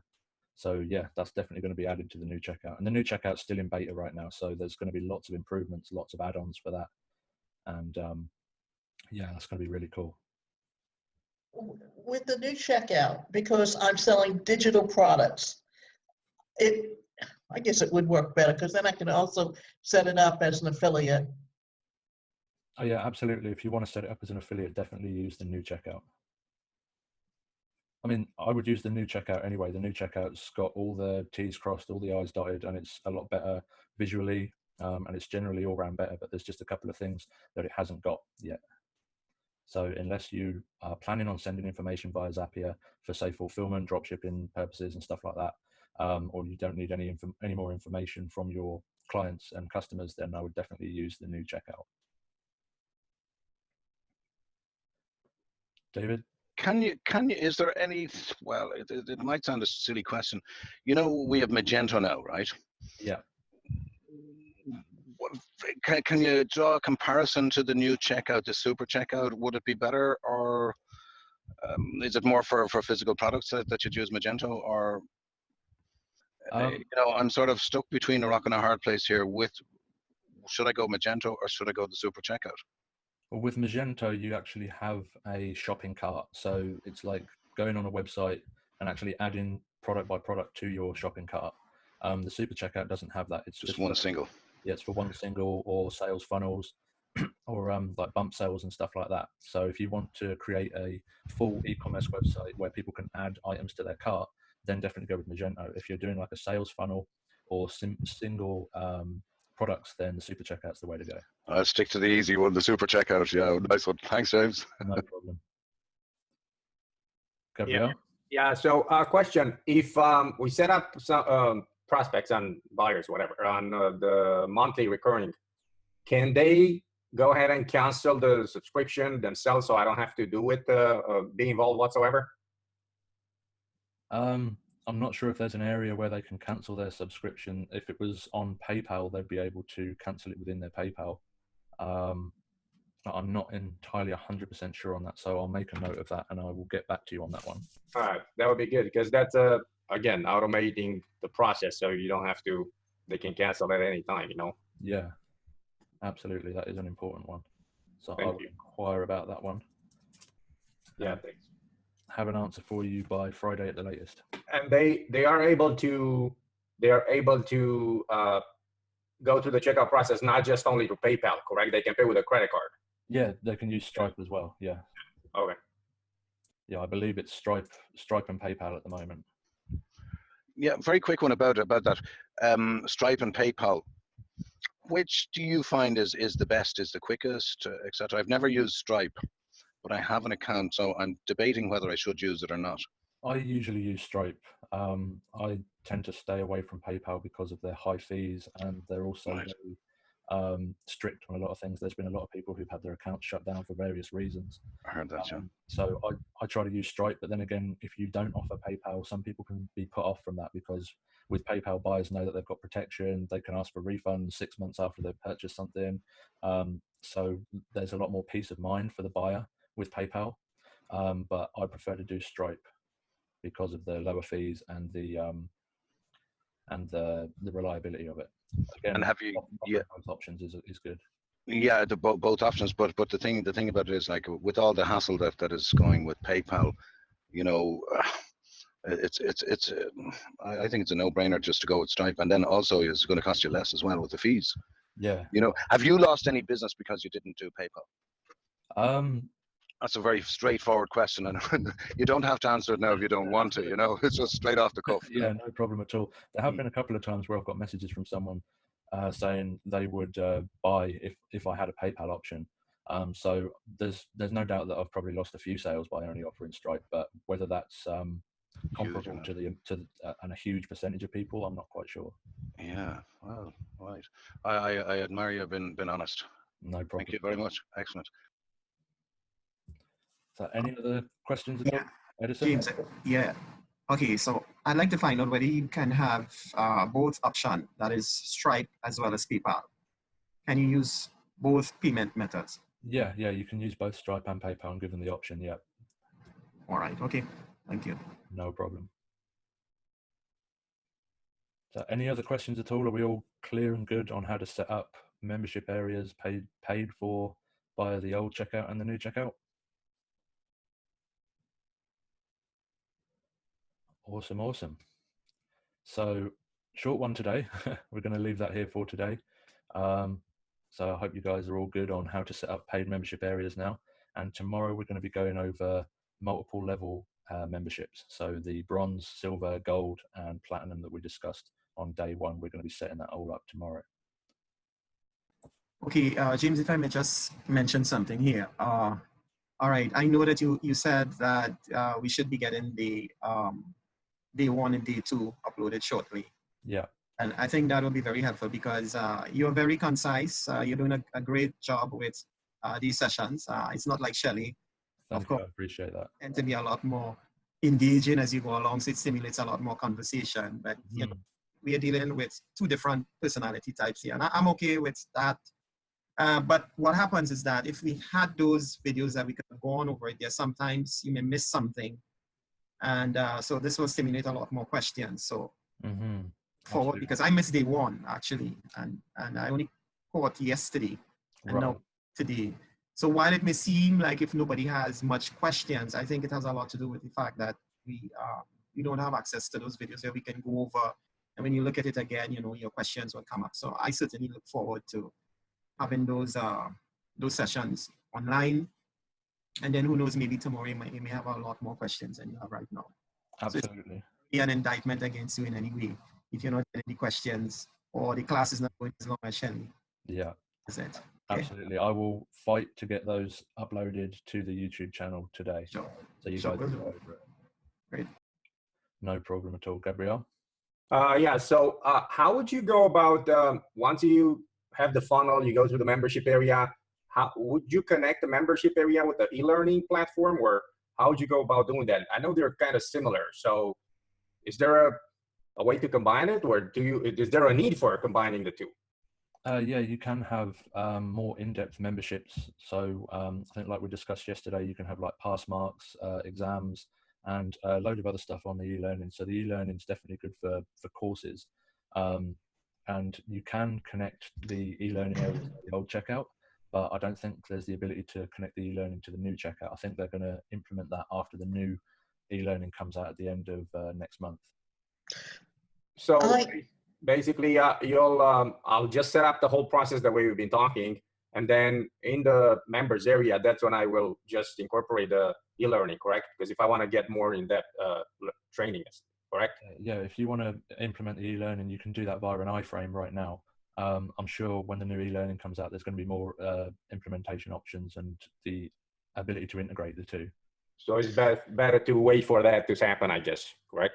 Yeah, I would definitely wait for the new e-learning to come out before trying to integrate the e-learning. All right, sounds good. Thank you.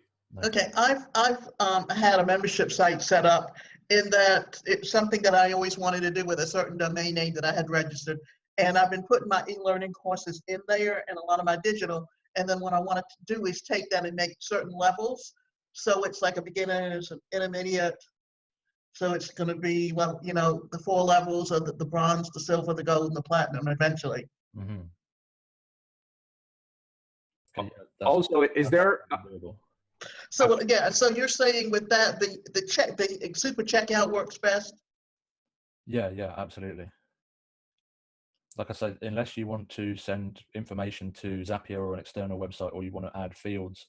So if you want to grab someone's website or their phone number or something like that, then you have to. You're only able to add the fields onto the old checkout right now. So if you don't have to do that, then I'd always recommend the super checkout. Gabriel? Another question on the, did I hear Eric saying that there is also a new membership area coming? For membership sites, I'm sorry. There's the new site builder coming out, which will have all new.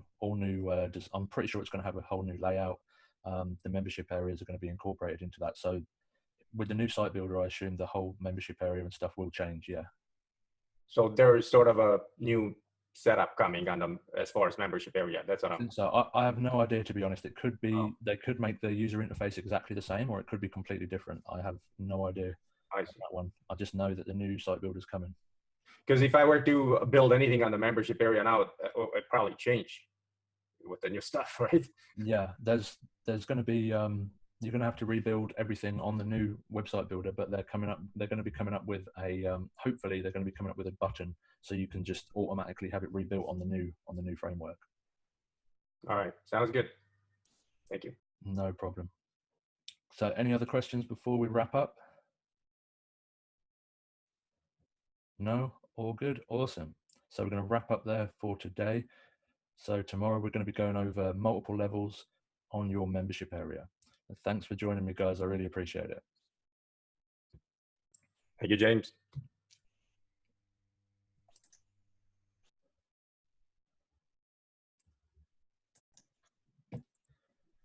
Hi, everyone, and welcome to day 4 of membership sites. And today,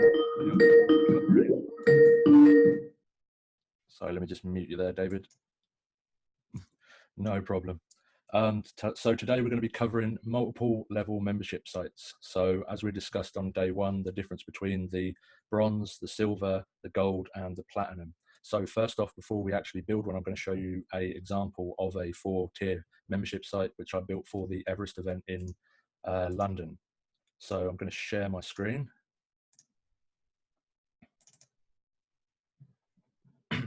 And this is the checkout website for Everest UK. The actual sales page is on a different website. So this is so we can easily connect different websites to the checkouts, and this can be just one big checkout website. So you can see there's 5 different layouts. This one is completely unrestricted. It's got all the basic checkouts in it. This one is what we would call the bronze, and then the silver, and then the gold and the platinum. So attendee, VIP, executive, and full access. So if we come into the checkouts, you can see there's a number of different pages. We've got the attendee checkout, the VIP, the executive, and the full access checkout. And I've also got a test checkout, and I also created another checkout for people if they wanted to buy multiple tickets at once. So with the attendee checkout, it unlocks just the first level, the attendee. With the VIP checkout, it unlocks just the VIP. The executive unlocks just the executive, and the full access unlocks just the full access. And that's because all of the content from the attendee is in the VIP, and so on and so forth. The VIP is in the executive is in the full access. You can also change it. So if someone buys the VIP, for example, they get access to the attendee and the VIP. So if you had like a multi-level course with different content in each, and you wanted to give access to the lower level courses as well, then you can give access to all of the memberships, not just the one. So you can give access to multiple membership areas at once, just through one single checkout. So as you can see here, we've got the £97, sorry, checkout, and then there's the $197 for the VIP. There's the $297 for the executive, and then there's the $497 for the full access. And another important thing you need to remember when you've got multiple membership sites is the login. So if you have to have a login page for each of the areas. So I've got a login page which has the general login, the VIP login, the executive login, and the full access login. And the way you tell it which membership area that it links to is simply action after login goes straight to the main page for that membership site. That's all you have to do to link that login button to that page. So it knows that it's redirecting to the page that it's connected to. So if we come back into the attendee here, you can see we've got the main attendee website that they get redirected to. And then if they come down here, they can upgrade to VIP. So here's the VIP upgrade page here, and this is in a restricted area. So only people who have bought the 97 can access this checkout. So you won't be able to have someone just come in and just pay £100 to get to the VIP. They'll have to first purchase the 97 and then they can purchase the VIP ticket upgrade as well. So this is an example with the old checkout. With the new checkout app, it's an external website. It's externally hosted on a different server.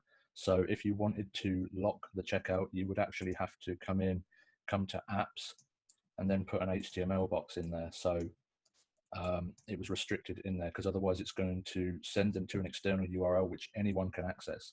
So you would simply grab the URL for the super checkout and enter it into the link here. So it's locked into the restricted area so no one else can access it. So does that make sense to everyone so far? Any questions at all? So that, yeah, so that page that you showed all the logins, that's just for you. People are not being confused because they see all the logins for each level, correct? No, they will see each login.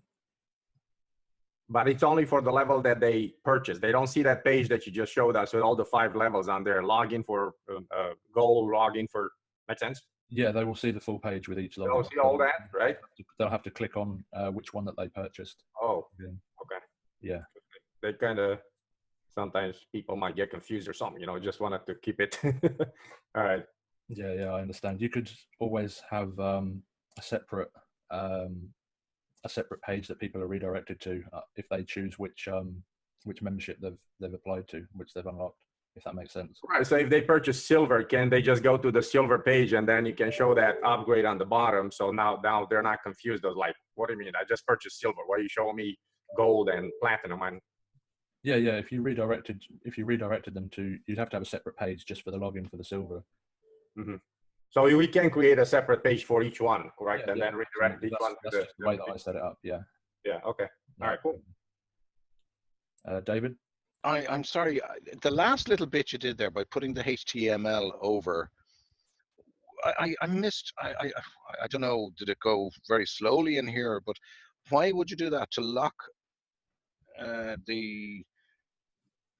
I don't know. I saw you putting over the HTML box, right? That will actually lock the page, did you say? No, it's the page that the HTML box is in is locked. So the checkout that you saw with the £100 upgrade is restricted just to people who have purchased the general or the bronze. Right. So in order to upgrade to the silver for only £100, instead of having to buy the full price ticket for $197, they have to have access to that membership area already. Yes, right. And with the super checkout, you can't place it on the page like you can the old checkout. It's separately hosted on a new website. So grab the link from the super checkout and put it in the HTML box in order to lock it. So so when they click on that, they'll go to that HTML box, the HTML to the other site. Yeah. Am I right? Yeah. Right. Okay. Right. That's very good. I'm going to show you a full walkthrough of building a multi-level membership area. So Right. we'll go through that. That does make sense. Yeah. Brilliant. Thanks a million. Thank you. No problem at all. Any other questions? Nope. All good, all good. Okay, so now we've gone through the example, we're going to put it into practice and build the multi-level membership area. So I'm going to share my screen. And I'm going to use the membership site that we built on Tuesday as the example, because we've got all the replays up now, so you know how to create a membership site. It's just the extra pieces that we need to learn. So did everyone get to watch the replays? Everyone get to watch the replays? They were uploaded yesterday? No? They've all been uploaded now, so if you want to catch up tonight and then any other questions that you've got tomorrow, we can do a Q&A tomorrow and cover everything else. Awesome. Okay, so I'm going to share my screen. And we've got the register page and the one members area. So I'm going to change the name of the members area to bronze.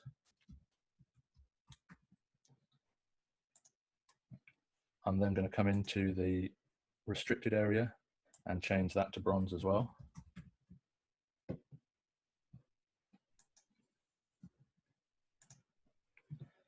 And now I'm going to duplicate the bronze.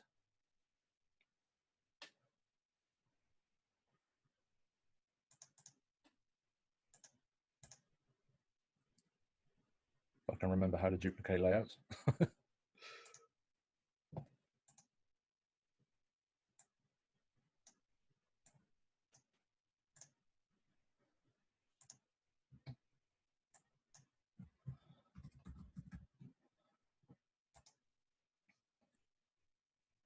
And this process sometimes takes a little while.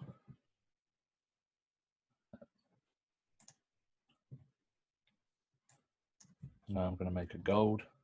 Oops.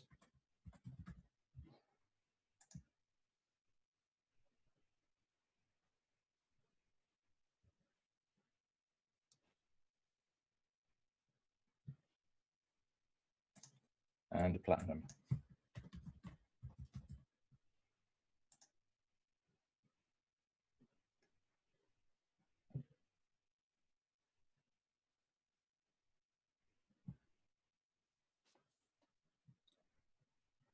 And now we've got all of our different levels. We need to. So you just, excuse me, James, you just click on that add layout to duplicate it, that button to the left right there. Yes. Bottom.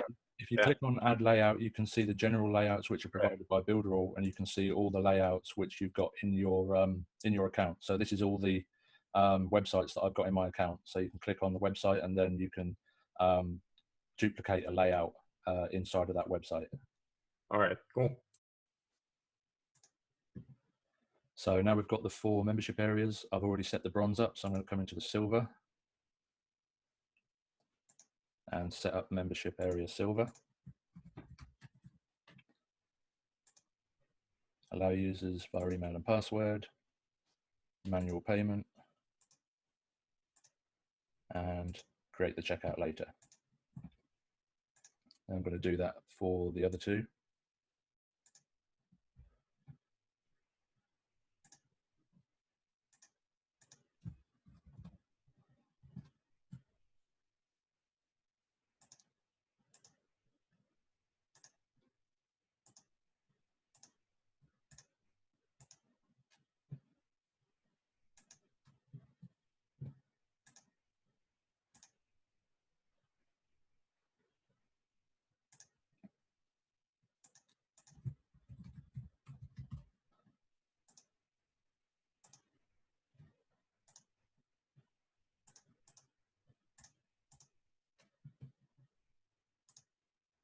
And now that all of those are set up, we can actually start setting up our checkouts.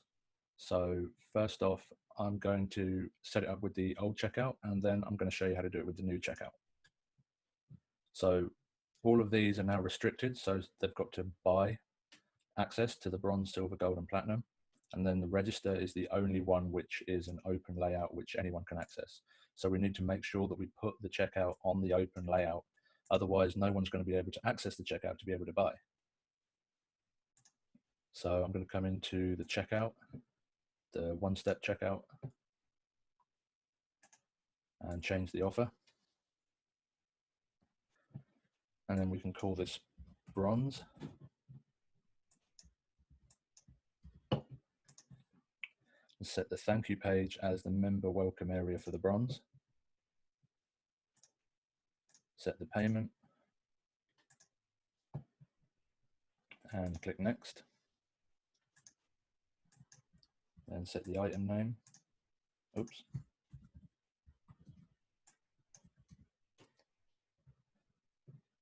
And then we can click the members area here. So we can see only the bronze here because we need to save first, which I forgot about. So you need to make sure once you've made the layouts that you save the layout, you save the website, because otherwise it's not going to show up in the checkout. So I'm going to save.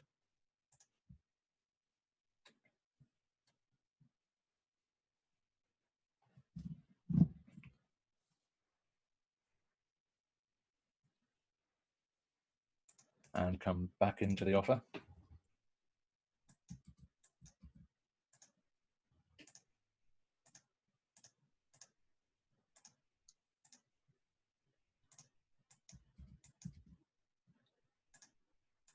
And now we can see all 4 of the members areas. So this one's just bronze, so I'm going to click bronze.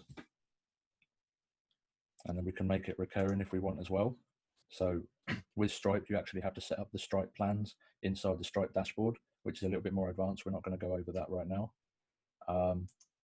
But with PayPal, you can simply set the recurring details like we saw yesterday. So now that this unlocks the members area, we're going to click save. And we're going to rename this opt-in to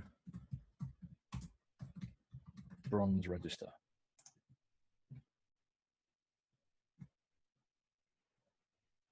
So now we're going to duplicate this page. And this is going to be the checkout for the silver register.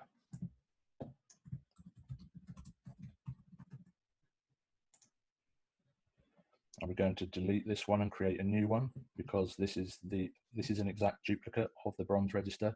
If we change it here, it's also going to change on there as well. So we need to delete this checkout and then add a new checkout and then change offer.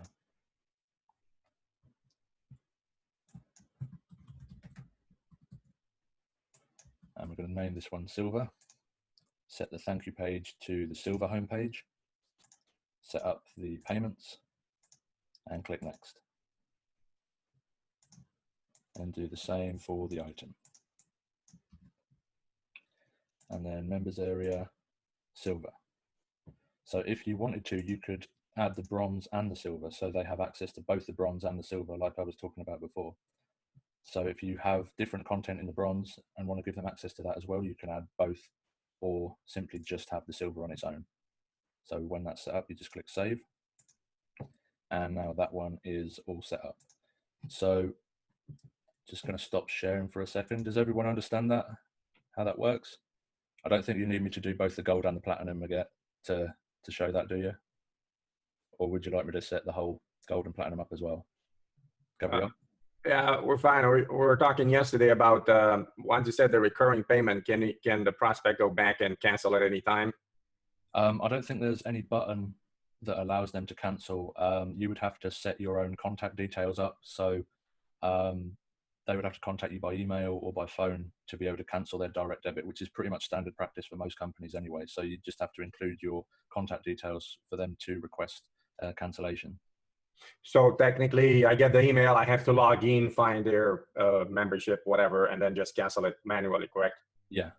Just go in the, yeah, okay.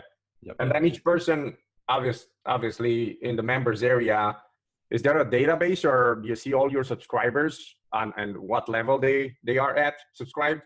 Where would you see that in the user management that we went over yesterday? You can see all the information in there. So I'll just share quickly and show that. And you'll be able to see each one that this person is platinum, silver, whatever, correct? Yeah. Not right off the cuff, unfortunately, but you can see it when you go into each individual person. So if you come into the settings in SEO and then user management, you can then come in and see what access they've got. Well, yeah, you got to dig in a little bit, but you'll find them by the email, I guess, correct? That's how you show. Yeah, exactly. So they've got their email there, any other information that they've input, so like their name, or if you're collecting any other information here, you'll be able to see that, see all the details right here. And then you can see what level they're at, if you want to cancel their access, if you want to limit it to a certain time period, or give them access to something else. Yeah, that's all there in the user management. Okay. All right, thanks. No problem. So any other questions? David? You're muted. No, yeah, no, I'm fine so far. No, I meant David Long.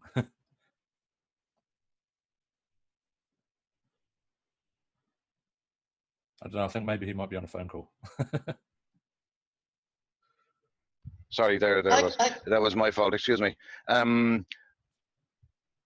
For setting up, can you give a free trial to a membership area? Is basically what I'm saying. Yes, yes, you can. Okay. Is it difficult, or do you have time? I think you can only do that on the Stripe one.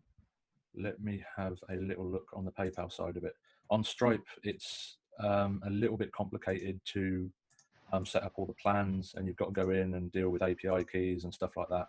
Right. So I'm not going to go over that right now, but let me just quickly check if that can be done on the PayPal side of things. So it's more technical. Yeah, well, that's good to know that we can do that. Yeah.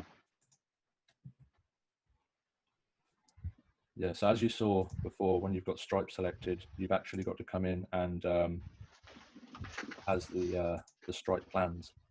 So there's no Stripe plans that have been set up in the Stripe account that's connected. So you've actually got to go into Stripe and change everything there, which right off the top of my head, I can't remember how to do right now. Not a problem. But it might be possible. I think it's possible, if I remember rightly, to do it with PayPal.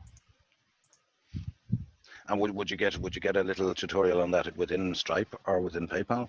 Probably would. Yeah. Yeah. Well, we'll do a bit of study on it. That's great. No, I'm sorry, I'm taking you away from the memberships. So I appreciate you being you're straight up, you know. So thanks a million. Great. No problem at all. I'm not sure why that's not working though. It's not sending me to the next page. Maybe something to do with PayPal. Real quick, let me ask, can you do like a 2-week trial where they pay, like on PayPal, you get a 2-week trial, they put in their credit card, and 2 weeks later it will bill them if they don't cancel? Yes, yes, that's absolutely possible.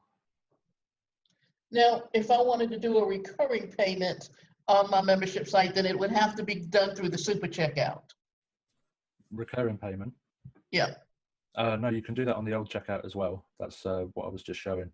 But you've got to set up the, for the old checkout, you've got to set up the Stripe payments if you're using Stripe. I think the new super checkout does that automatically. They've just integrated the recurring.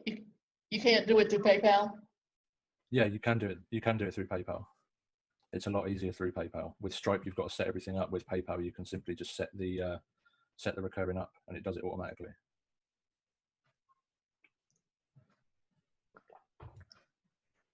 Also, with a free trial, if you give them a free trial, can you give them a free trial for like a 30-day free trial and then automatically be canceled if they don't upgrade and pay?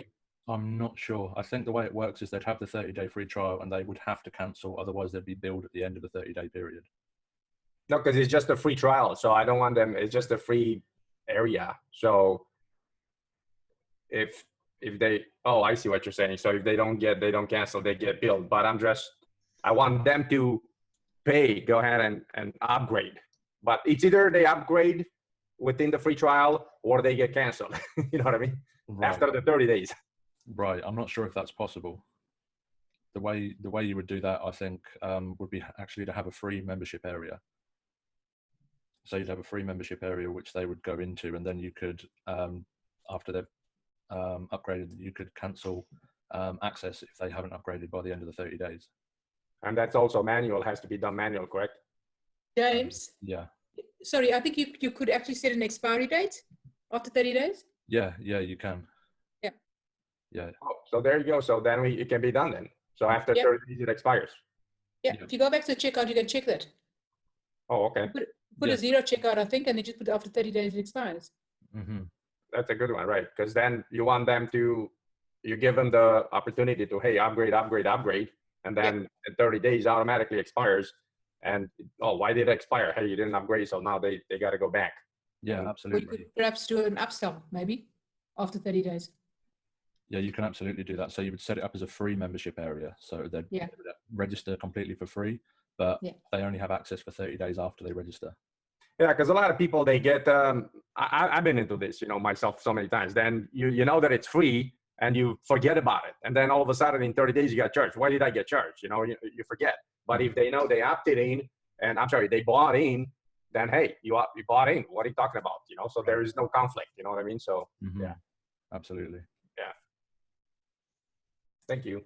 Let me ask if I may, because I ran into something similar to that. I had a course online with like 20 or 30 different modules in it, and I wanted to do a free trial. So I made a duplicate of that course and then took all the pages out of everything except module 1, 2, and 3. And when they clicked on module 4, it said, click here to buy the remaining part of the course. Right. It would enter them, enroll them in the full course. So it's kind of like doing a trial of the first 3 versions or modules. Yeah, you can absolutely do that. Like I think we were talking about yesterday about having separate page for the full course and then a separate page for a teaser. So in each of the modules, you have like a teaser module, and then when they get to module 4, like you say, it says upgrade here, and then it sends them to the full course, which has all of the content after they've purchased, something like that. Right. So any other questions so far? Everyone good? And then if they go for the bronze or silver, how would they know to, hey, go back to gold or upgrade to gold? You have to put messages, or somehow they have to, and how would you send them back to the gold to upgrade to the shopping cart? If they wanted to upgrade to the gold, you'd have it included in the membership area, like I showed you on the Everest example. So they'd have like a button or a pop-up saying, upgrade to the gold to get these benefits. Oh, so yeah, because no, they're a member for 30 days in silver, so they pay silver, but they didn't have, you know, you have to promote the gold and platinum, you know what I mean? Yeah. So, and then you have to send them back to the shopping cart to, hey, click here to upgrade. Yeah, absolutely. That would be inside the membership area. They'd be able to upgrade to the next level. And then once they upgrade, so let's say they were paid for silver and they upgraded for gold or platinum, they're not going to get billed twice, correct? If they upgrade to gold, they're not going to get next month billed for silver because they were on a recurring. You'd have to set that up so it would cancel the silver, right? So it would cancel the silver. Yeah. You'd be able to do that in the back end with Stripe. So it has to be done through Stripe only. The PayPal, it wouldn't, right? Because the system has to know that, hey, this person upgraded from silver to gold. I'm not going to charge them twice, and I want to automate that process and eliminate the. Yeah, that's a good question. Actually, I'm going to have a look into that, and I'll get back to you on that one tomorrow. Yes, please, because that's. I know that a lot of people that have membership sites where they've got like a sales training, and then they got where if they want to take an intensive training, and then where they want to become a trainer for them, they have different levels. And what they do is like it's a year's training here, then it's a year's training there, so that you're upgrading from what level you want to be on, but you're going through those courses at each level.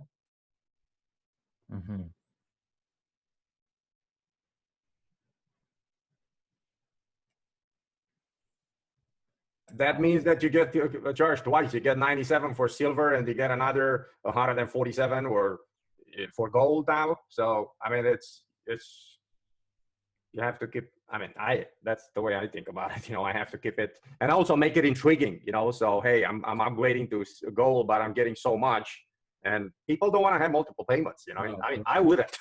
Of course not. So yeah, I've only done single payments for the upgrades in multiple levels, so I'll have to check what the procedure is for recurring payments on there. Yeah, because I'm talking about recurring, not one payment. Yeah, if it's one payment, that's not one and done. So you upgrade to gold, of course, that's a one and done again. But if it's a recurring, how do you upgrade from this level to this level and don't get charged for the silver because you're in gold now? Yeah, I will have an answer for you on that one tomorrow for sure.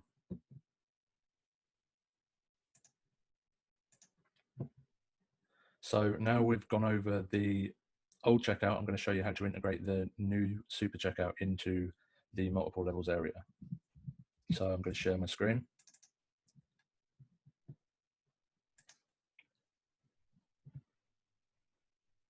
So as you can see with the bronze checkout, with the bronze area, it's a locked area. So if they wanted to upgrade to the silver, they'd have to buy the bronze first.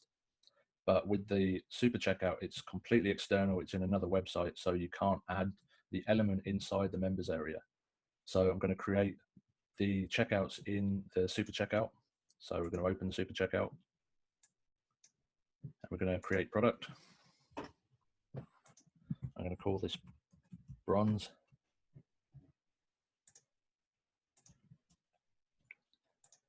And digital, courses or subscriptions. And next.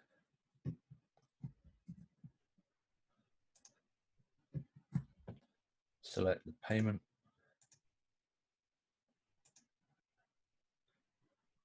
So we're going to set it to a recurring payment. And here you can see, unlike the old checkout, you can actually set up the entire subscription plan in the super checkout. So that makes it a lot easier. On the old checkout, when you're using Stripe, you have to actually go into the back end of Stripe to do this. So this is definitely a much better way of doing it.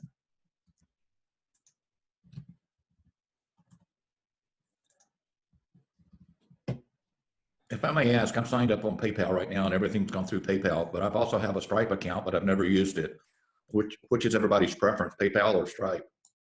My preference is definitely Stripe because they have a lot lower fees and I think they're a lot more reliable. There's a lot of people who are getting shut down on PayPal right now for what seems like no good reason. So I would definitely go with Stripe, but I think we spoke about this on Tuesday, I think. With PayPal, you can put a lot of people off if you don't offer the PayPal option, because a lot of people trust PayPal. They know that they've got a good long return window and refund window. So if you can, it's always a good option to offer both, because PayPal is a lot more user friendly for the consumer, but Stripe's a lot more friendly for the seller. So how do you set up both? And then do they have a choice? I want to go through Stripe or PayPal. How does the client knows that, hey, I'm going to go through Stripe or PayPal? Yeah, you would set up Stripe here like I have here, and then you can set up your PayPal as well. And then let's just test this out. I'm just saying on the checkout page, when the client goes through the process of inserting their credit card, do they have a choice to choose Stripe or PayPal? Yeah, if it hasn't been implemented yet, it definitely will be soon. So you can add a PayPal here as well, and then you'll be able to select Stripe and PayPal. And then at the end of the at the checkout where they actually pay, they'll be able to choose between credit or debit card or PayPal. Oh, that's the two icons, credit or debit or PayPal, correct? That would separate them. Yeah. I see. I got it. Yeah, absolutely. So now we've got the subscription set up, we can click next. Choose the thank you page for the bronze, which is the member welcome. And then the page where you'll sell the product is the bronze register. And we're not going to connect it to a list, and we're going to select the bronze only. So here you can see you can select just one or all, just like the old checkout. And then of course you have to accept the terms of use. And this is very important for recurring items as well. So if, like we discussed, if people want to cancel, then they're going to have to get in contact with you. So it's very important to have your contact information, at the very least an email, so people can get in contact with you to be able to cancel the recurring payment. So now that's the bronze created, and we're going to create another product, which is going to be the silver upgrade.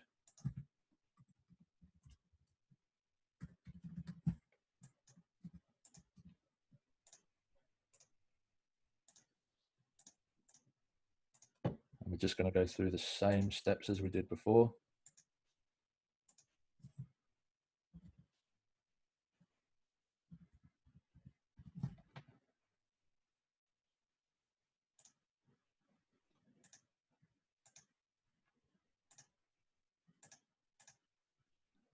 And I haven't been very good on naming the layouts, but that's the silver, that's the gold, and that's the platinum.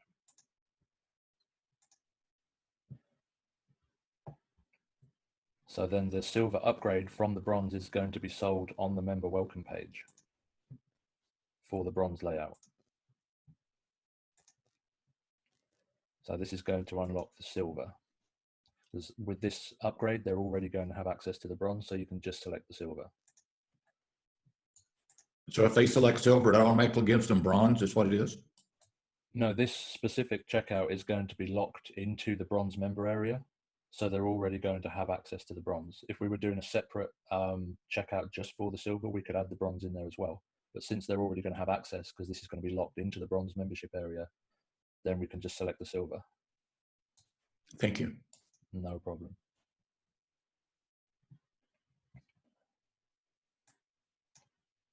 Oops. Tried moving the Zoom thing out of the way and it got rid of the website.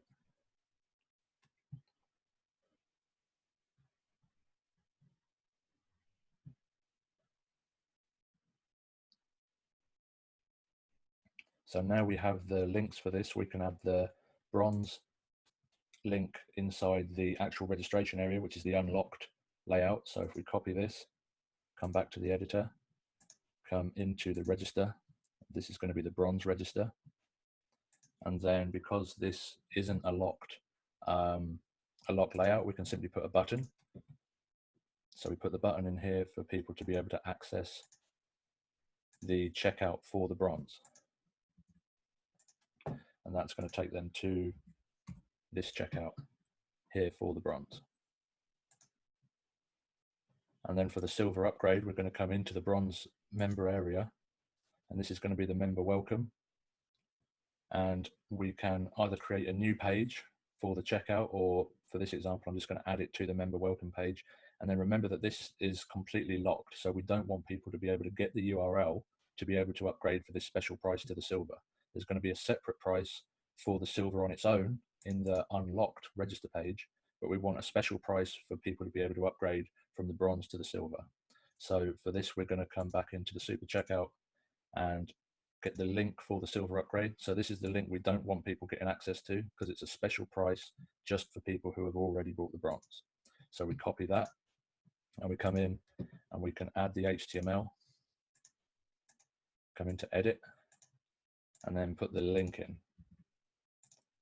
And then this is going to be the checkout page for the silver upgrade from the bronze. So we can stretch it and then pull it down. And now because this is inside the locked membership area for the bronze, only the people who have already bought bronze are going to be able to get this special price for the checkout. So we would create another product in here for the silver. The silver on its own would be 110 or 150. And then if they've already upgraded for the bronze, then they can get it for the special price of 100 from inside the bronze member area. So does that make sense to everyone? I see Gabrielle saying kind of. Well, a lot to process. I got to go back and do the video and play with it. You know, it's a lot too. Yeah. Yeah. I was just thinking about another question to if someone wants to cancel the membership or the recurring, can I just have a button under the, you know, on the profile, cancel my membership, and that would also cancel it automatically, and then give them the next page. Okay, great. Sorry to see you go. Your credit card will not be processed by the end of the month or whatever. You know, as far as I know, there's no way to cancel the payments from a button right now. They would have to get in contact with you via email or phone. Right. So there's no way to do that, right? No, not as far as I know. Okay. You make it too easy for them to cancel. Yeah, right. Well, I always wanted to be ethical and, you know, treat everybody the way I want to be treated. And it's not about, because if people want to, they get the value of what I have, they'll stick with me. It's attraction marketing. I don't want nobody's money if they don't want to stay. Have a great day. No, you know, I'm not here about the money. I'm here about, give people value and have a good relationship. absolutely. But I will inquire about that to see if that's coming, because obviously the super checkout is still in beta and they're going to be releasing a lot more for it at a later date. So that could be coming. But a lot of the companies, they force you into either emailing or calling to be able to cancel. So it's standard practice for a lot of companies. But I should think that will be getting added at some point. So was there any other questions, anything you wanted me to go over again? Did you guys want me to create the gold and the platinum and show you how all that works, or did you get an idea of it from the bronze and the silver? Perhaps you can do another one, James. Just one gold, yeah? Yeah, absolutely, not a problem. So I will come back into share. And the bronze and the silver is set up. So I will set up the gold.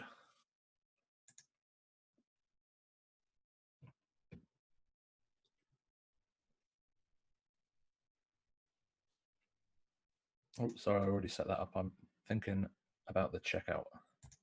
So I'm going to create another product for the silver.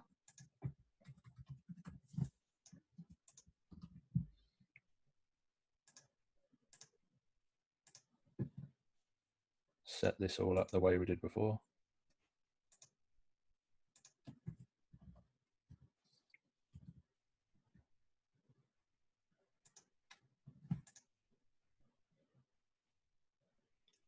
And we set the thank you page for the silver homepage.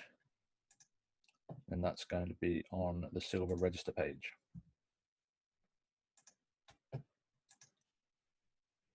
And as this is the single checkout from the actual unrestricted area, we're going to select silver and bronze. So it's going to give them access to both the silver and the bronze. And accept the terms. And grab the links for the silver. Come back into the editor. And we're going to come into the register layout and the silver register.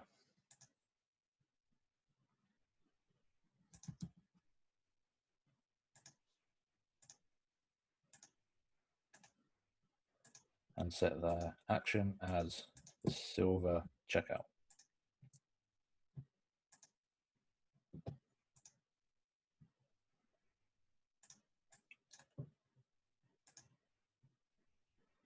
So now we've got both the bronze register and the silver register set up.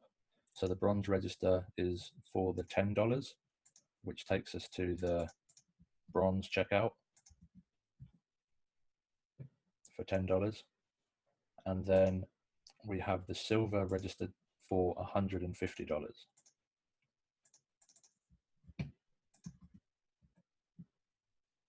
Which gives them access to both the silver and the bronze.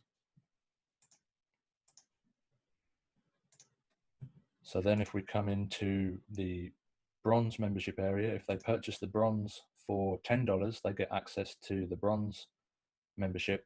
Then we can present them with the special offer silver upgrade for just $100.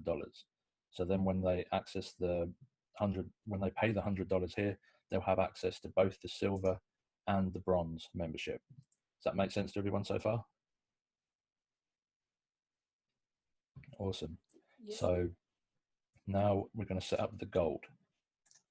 So we're going to come and set up the gold membership first.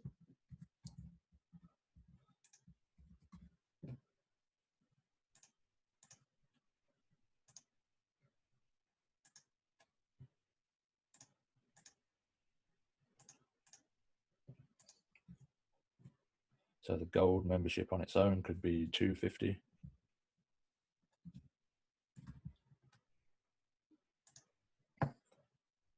And we set the thank you page to the gold membership area. And we will set the thank you as the gold membership because I haven't done that yet. So now this is going to be bronze, silver, and gold.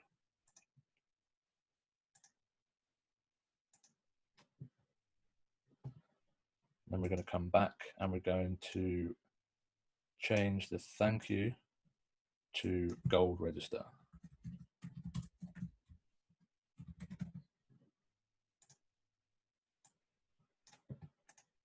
and then come back to the super checkout, grab the link,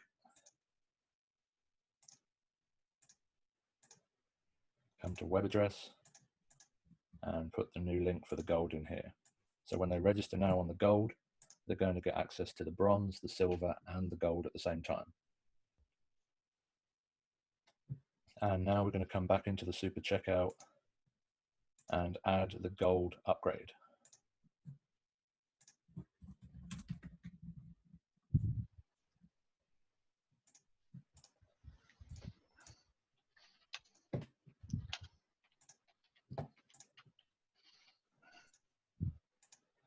And the gold upgrade could be 150, for example. Select the thank you page for the gold, which is the gold home member area. And then that's going to be sold inside the silver area, so they can upgrade from the silver to the gold. Press 1 and we can have this conversation. And then because this is going to be put inside the silver area, so in order to have the silver area, they're already going to have the bronze and the silver, so we select just the gold.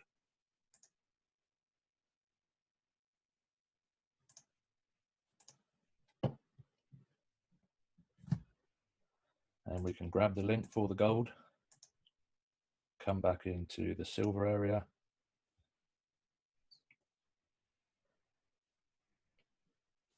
and again, because we don't want people accessing the checkout unless they've already bought the silver, we have to add it in an HTML box, so they can only access it from inside the members area.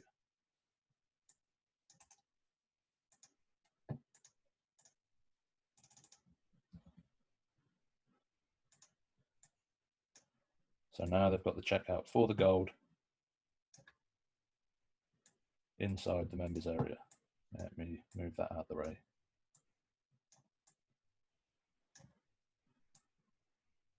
So then they can upgrade from the silver area to the gold area for just $150.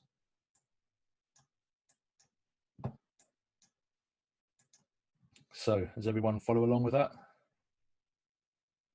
Yes, thank you. All good now? Did you want me to do the platinum as well, or are we good with gold? Everyone understanding? Gabrielle? Yeah, one question I have, two questions. One, the terms and condition, we can edit that page that you showed, right? All the wording on that page that went in the setup process. That isn't a terms and conditions for your customer, that's terms and conditions for you. Yeah, that's when you register a product, you need to agree that you're going to provide your customer with all the legal details. Oh, I see. I got it now. Okay, gotcha. Oh, it's for the stripe. That's for the stripe for me. Yeah, that's for you. So it's basically so Builderall isn't liable for any of the products that you put up there. It's so you will agree to have a contact us page, be not make any money making claims and stuff like that. So it's important to read through that page yourself before you add any products. Right. So you know what you've got to do to be legal. So I would have to set up my own terms and condition page, so to speak, so they can click the terms and condition on my checkout page, Yes. correct? Yes, you would have your own. Is there part of the process in the checkout, or I have to create that separately outside the? I believe you have to create that separately on a separate web page. And then just put a button there with a checkbox so they can review the terms and conditions, correct? Yes. All right, that's something I have to make note and do it. The second question is on the checkout, because I saw you copied and paste the checkout link right into the browser. Can I make that link unique for each user so it cannot be shared because they're a member? So now if I take my link and you're my friend and I'm going to give you my link, hey, just go buy this service from Gabe here because I got a good discount for $97. Yeah. And that be unique, or how should I say? Private. I don't even, what's the word? No, you can't do that. That link's static for everyone, which is why in the membership area, you would put it in an HTML box so people wouldn't have access to that link. They'd only be able to get access if they were a member. Oh, okay. That's my answer. So they cannot get that link, correct? Each member, I'm a member, I'm in the members area. I'm upgrading myself. I'm getting a good discount here. Yeah.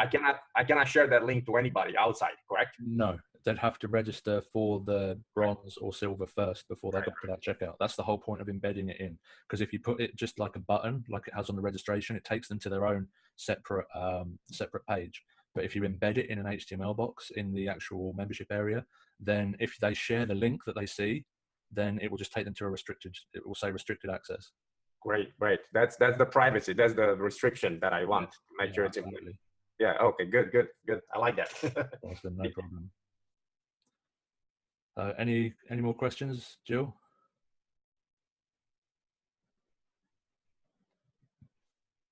Sorry, I'd hidden my mute button. You may have covered this over the last 2 days. Unfortunately, I haven't had time to catch up on them yet, but I'm planning on doing something in the future where I would want 4 courses, but they're not linked in the way that yours have been today. Right. So people might buy course 1 and course 3, but not course 2. Does that make sense? Yeah. So ideally, I would like them to be able to use one login if they buy more than 1 course. Is that possible? I don't think that is possible right now. Right now, it's separate restricted areas and separate membership areas with separate logins. Right. So I don't think that they would be able to have all of that in one area right now. That might be something that's coming to the e-learning at a later date. That was the other thing I was going to ask, actually. You may not know the answer to this, but with the new e-learning, is it still going to use this membership area, or is that going to be built into it? Honestly, I have no idea what the new e-learning platform. It could be, but I wouldn't like to say because I honestly have no idea. Sure. Okay. So any other questions at all? Is everyone clear on how to set up multiple level membership areas? Yes, thank you. All clear, all good? Awesome. Yep. So we actually went over an hour today. But I think it's definitely the most complicated portion of membership areas is the multiple levels and connecting everything. So I'm going to have this uploaded to the YouTube channel for you today. I'll send it over as soon as it's done rendering, and you guys can go over it again, and I'm sure you're going to have more questions for me tomorrow.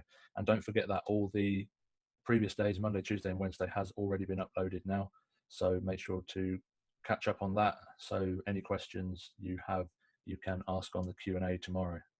So unless there's any more questions, I'm going to end that here for today. Gabriel? Yeah, I have one. I'm planning to set up on each level different products that each silver, gold, etc. Same thing, just they won't be able to share with each other bronze or silver or gold between the members, correct? If I give gold a product in the gold area, right? They won't be able to share it with the silver members, correct? No, it'll be all separate membership areas. They're completely So separate. it would be because it's embedded in that HTML code box, I'm sorry, right? Yeah. So they won't be able to share it, correct? No, not at all. Right. It will all be inside the members area. They'll have to be a gold member to be able to access that. To buy that particular product, correct? Yeah. All right. Good. Absolutely. All right, restricted. It's good. We own it. We control it. Yeah. Real quick, I was just going to mention I sent Davida a chat, and I don't know if she saw it, but anyway, if she could check that chat, I sent a private chat to her. Okie dokie. Yeah, I haven't been keeping my eye on the chat, so it's a good thing no one's been asking questions in the chat. I completely forgot about the chat. But yeah, building on what Gabrielle said. My courses are currently in the community section for all members. The member community section.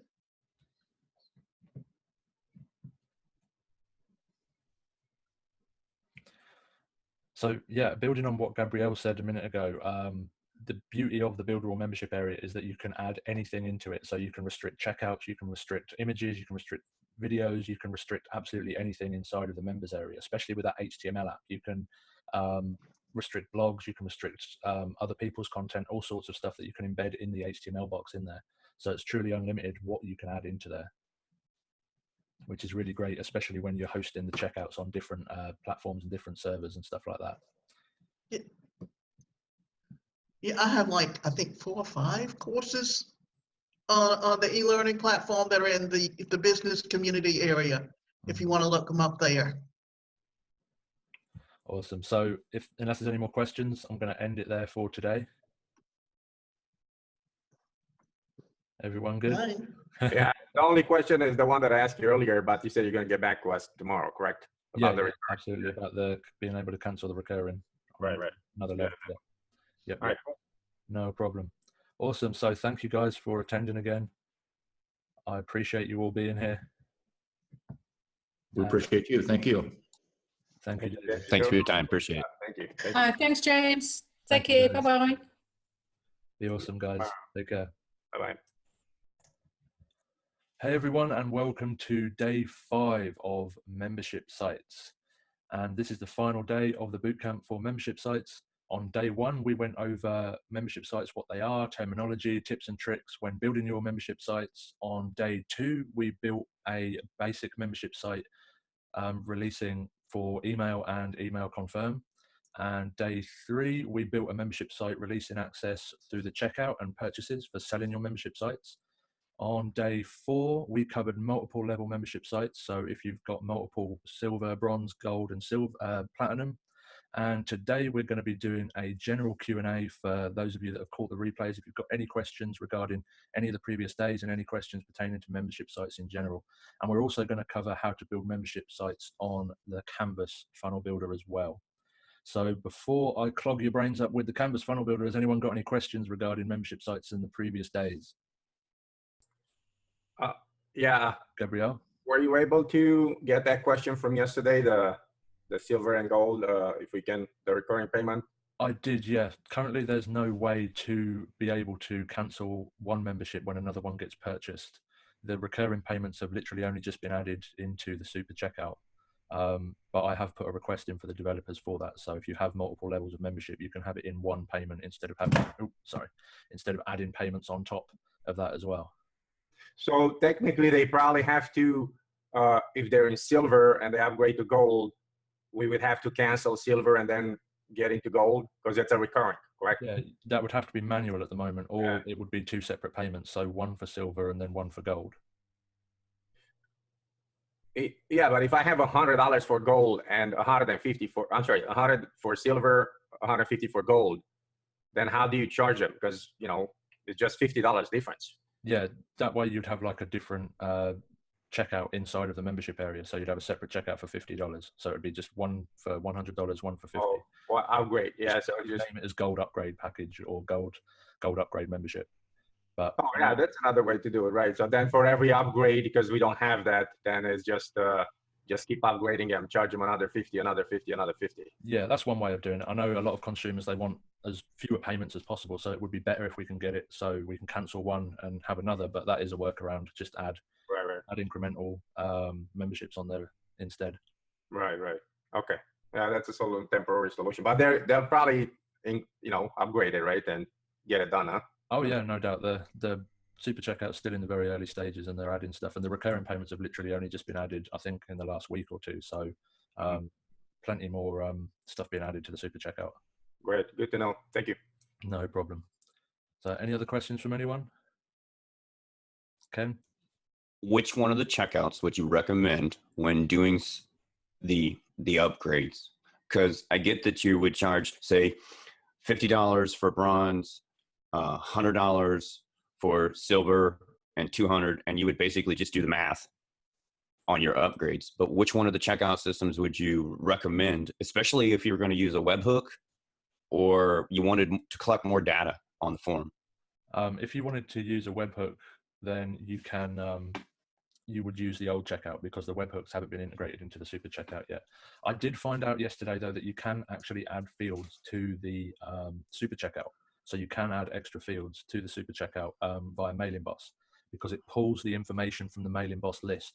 So on the second to last step where you connect a list for people to be added to, it's not just there to add people to the list. It also adds whatever fields you've got into that list, Mailing Boss list, into the actual checkout as well. Okay, thank you. No problem. So yeah, the only thing that the super checkout doesn't have that the old checkout has is the webhooks, as far as I'm aware right now. Davida? I kind of already had a membership site set up, and I've got my e-learning courses on it. But like in my case, because I do a lot of career coaching, that it would be like $1,000, because what you're doing is you're setting up like a year's program where they're going to get intensive training on how to do specific things, whether it be communicate better, whether it be building up those listening skills to be able to develop the skills to improve their ability, whether it's in the career or whether it's being an entrepreneur. And so in that case, you know, it depends on if you're doing something at different levels, what specifically is the type of program that you're offering and how does it fit into your business or what you do? Because like if you're just doing e-learning and you got different courses, that would be just a membership site. Mm-hmm. Absolutely, that makes total sense. I did actually get confirmation today that the e-learning is going to be completely new, just like the site builder. So they're rebuilding that from the ground up, just like the site builder. So it's going to be completely different to what they've got right now. Any date that it's coming out for the? Possibly late October, but it all depends. There's still a lot of stuff that's going into it. So no absolute date. Date, yeah, right. Okay. No problem. So any other questions at all? Ken? Say I want to track everybody to see where they've been inside the membership areas. What is the best way to do that at this point? That's a good question. As far as I know, there's no way to actually track where members have been through the membership site. On the e-learning, you can track how many videos that a user's watched when they sign up. You can see what videos they've watched, how much percentage they are through, and everything like that. But as far as I know, there's no way to track on the Pixel Perfect how much of the website they've viewed or how far they've got through a course, for example. Okay, so you're basically saying I should incorporate the e-learning so I can track to see how many of the videos contained in the membership site they've gone through. Yeah, the e-learning allows you to track exactly how many pages they've viewed, how much of the video they've viewed, because they can't get to the next lesson until they've watched a certain percentage of the video that you set. And you can always, thank you. You can always include Google Analytics on websites, so you can see how many people have landed on the pages. But that wouldn't give you specific data of who inside the membership area has actually hit those pages. You'd just be able to see the numbers, how many people had actually hit those pages. Thank you. No problem. Is there any way through Mailing Boss to tag them? Yeah, you can tag people when they sign up to the course. You would have different tags for what checkout that they came through and how they signed up. But as far as I know, there's no way to tag them for which actual individual pages that they've landed on. So you couldn't tag them in Mailing Boss to go and see a video or anything like that, or if you put a video link or anything like that. No, I'm not. I'll have a look at it They were again. clicking on an email to go through to a web page. Then you can add a tag for the buttons that they've clicked on. Okay. No way of actually setting if they land on a page like a pixel or cookie tracking, something like that. Yeah, right. Okay, I have to head for a minute. Be back in a minute. No problem. Gabrielle? Yeah, James, from your experience, I'm starting to kind of wrap my head around membership sites and e-learning. Trying to really separate both and use it correctly. E-learning is from taking people from you want to get people from point A to point Z and take them through a process, correct? And membership site would be more like, hey, you bought this product, now go in there and take it, do whatever you want. That's that kind of a, membership areas are a lot more versatile in what you can add in there. You can literally add anything into membership sites, whether it be videos, blogs, e-commerce, anything. You can lock pretty much anything, whereas the e-learning is more of a course creation tool. So modules, lessons, pass marks, everything like that. And be able to maybe track the people or ask quizzes or ask questions. Yeah, absolutely. You can set up quizzes, you can set up tests at the end of each module, which they have to pass in order to get to the next module. Right. And yeah, it's a lot more tracking and a lot more structured. And both are password protected, correct? I know membership is, but e-learning is also, or do we have to put a membership what do you call it, a password protected area in order to get to the e-learning? You can choose. You can either have a completely unprotected area, or you can force them to sign up via email and password. Right. If they don't sign up via email and password in the e-learning area, then you're not going to be able to set pass marks and track how many videos they've watched and everything. They have to sign up in the e-learning area for you to be able to do all that tracking and pass marks tests and stuff like that. Right, right. And now, since you just mentioned that the e-learning is being upgraded, and I guess it's best because I'm trying to put a big course together with different levels, etc. It's probably best idea to just wait for that to come out, you know, not to do double the work. Yeah, yeah, absolutely. Right, right. All right, good deal. Thank you. No problem. Ken? Just so I understand, they need to sign up through the e-learning platform to be able to track their progress. In the e-learning, yeah. And that the e-learning could be put into a membership site. Was it the HTML box? Yeah, if you put it in a restricted area in the site builder, they'll have to sign up for the restricted area and then for the e-learning as well. So if you're putting a restricted e-learning course into the site builder, you want to have that as an open layout and not a restricted one, because otherwise they'll have to sign up twice, once to get into the layout and then once to get into the e-learning area. Okay, thank you. No problem. Any other questions before we start delving into the canvas? Just say them one more time, James. In order for them to get in the e-learning, we have to set up only one password, one restricted area. They sign up and now they're in the e-learning, correct? Yeah, if you want to track everything within the e-learning, do the pass marks, everything else, then they need to sign up on the e-learning. There's a way inside the e-learning you can restrict it with an email and password.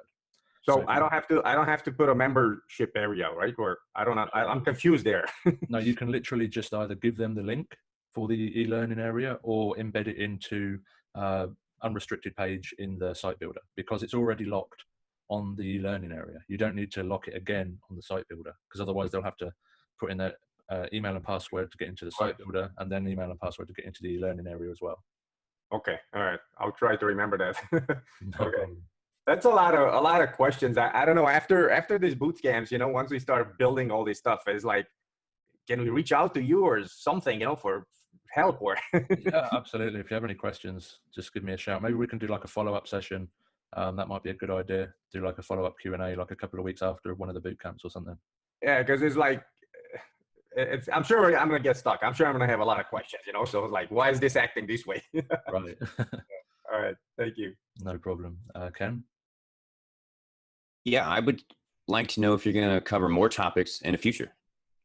Absolutely, yeah. We're going to be working together. All of the training team, myself, Shelley, Sebastian, and Terry, are going to be covering more of the boot camps and more of the training sessions. Absolutely. Not sure which ones yet, but for sure. Thank you. No problem. There's another question for you. I see that you're really good on the membership. What other areas is your forte? What expertise? You know, you're expert in what other areas of Builderall? I'm an expert in most of the areas of Builderall. I wrote the handbook on Builderall, so I know all of the tools pretty much in and out. A few of the new ones I'm not so familiar with, like the CRM, but the majority of them I know pretty well. In and out, huh? Yeah. It's good. Thank you. No problem.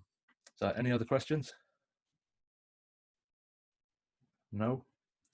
Okie dokie. So let's get started into the canvas and see how we can create a membership area in the canvas. So I'm going to share my screen.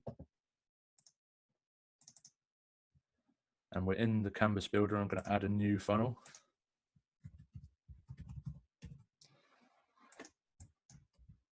Oops.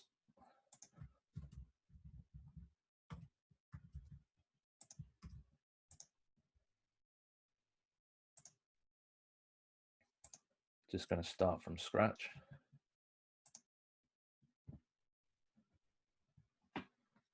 So to start building your funnel, you click on the plus sign and it gives you all the available pages. So we're just going to create a basic one like we did on the first day. So opt-in, thank you, and then the membership area.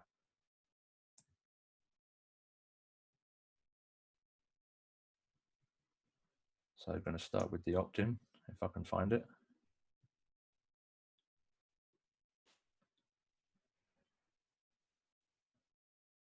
or landing page. That's a good one. So we've got the landing page. We can add another page, so thank you page. And then we can add a membership area. And if you come into the membership area, by clicking the three dots, you can see that there's layouts that you can add. So if we click and select a layout, we've got the default layout, and we can add a layout. And we need to make it restricted and call it member area. And we can change the color so we can differentiate between the different layouts. We're going to have it as user and then email. So people have got to opt in to access the members area, and then create. Now you can see it's added another color here. So this is your different layouts and it shows the different colors. So then I can come back into the membership area, select the layout, member area, and you can see that's changed. So it tells me it's in that black member area, restricted area. So that's how you create layouts and membership areas inside the canvas. And it's pretty simple to just do a simple landing page, thank you page, and membership page. And then when you create the website, it's going to create these 3 pages in 2 separate layouts. And of course, you can also change the page theme. So if you want to change it to a bit more of a customizable template, as you can see, this is pretty basic, pretty bland is what they've got. And it looks like you can't change the theme here anymore. You used to be able to change the theme there. I think you change it as you add it now. So the ones that we've got here are very basic, very bland, but you can customize the templates inside of here. So I'm going to create the website, and it's going to create this website in the Pixel Perfect Builder.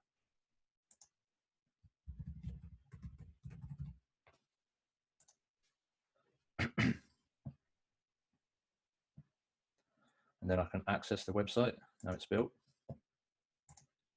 It's taken me to this page.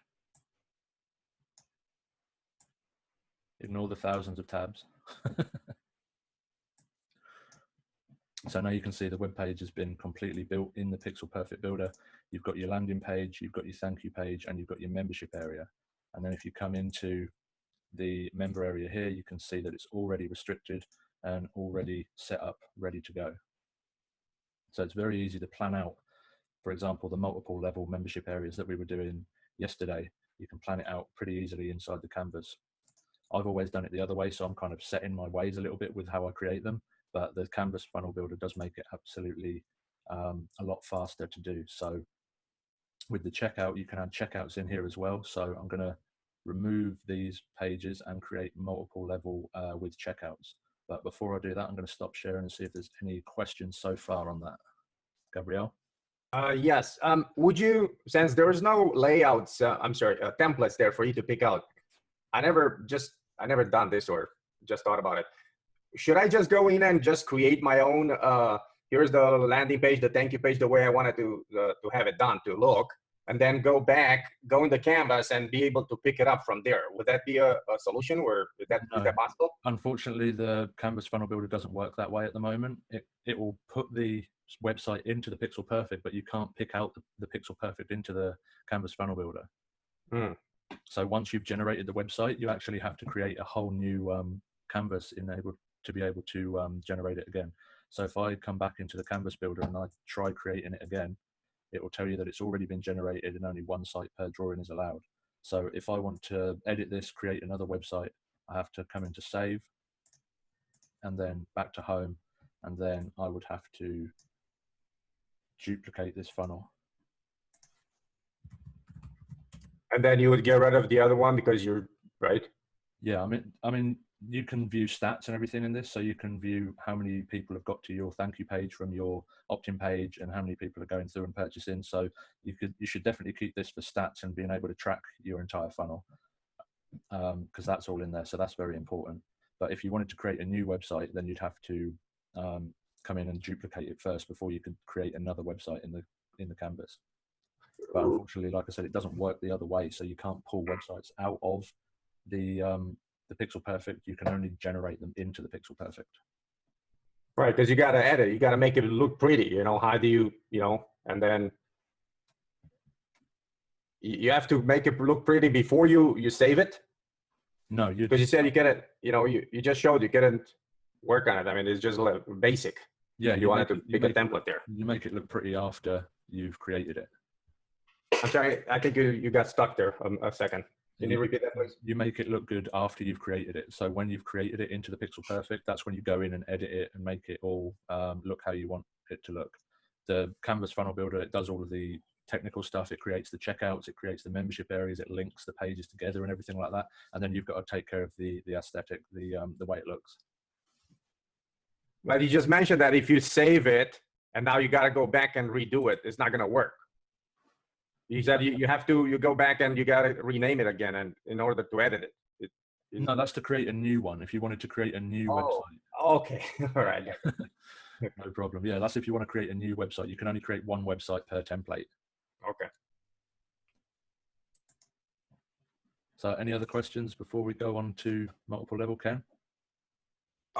Yes.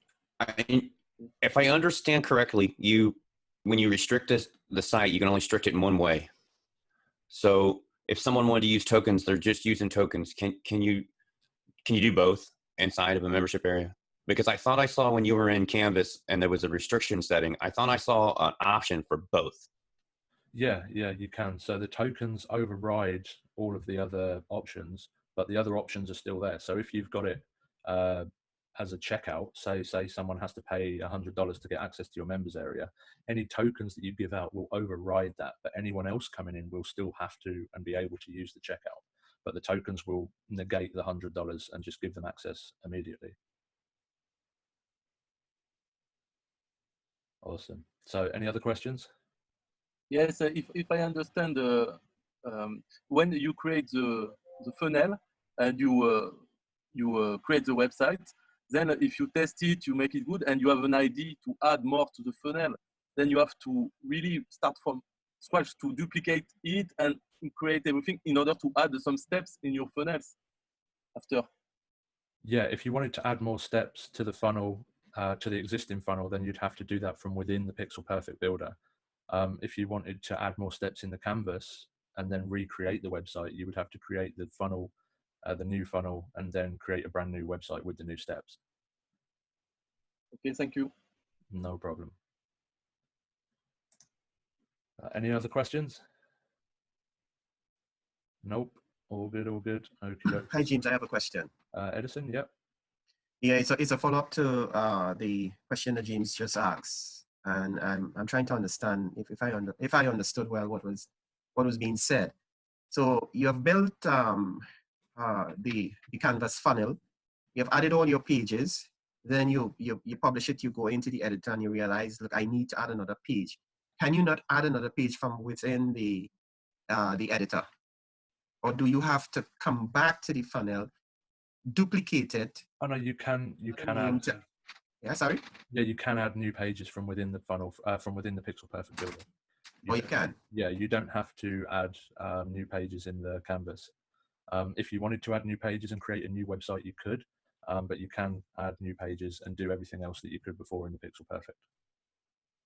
Okay, so in other words, you can expand on your existing funnel from within the Pixel Perfect Builder or editor. Yes, you just can't expand on it from the canvas. So you can't add another page in canvas. And okay, all right, okay. The existing website. I see. So therefore, there's no need to come back to the canvas to add. You can simply add from within the Pixel Perfect Builder. Yes, absolutely. And after you've generated the website, the only thing that you would use the canvas for really is tracking, to see all the tracking stats and all that good stuff. Okay, I think I've got you now. Okay, thank you. Awesome, no problem. Gabriel? Yeah, and then if you go back in the Pixel Perfect and you add more pages there, would it reflect in Canvas that you added new pages if you open Canvas again? No, it doesn't, unfortunately, no. So then if you're tracking everything on Canvas, and I just added up another page here, yeah, right in the process, in the middle of the process, this page will not be tracked? No, it won't be in Canvas to be able to be tracked, no.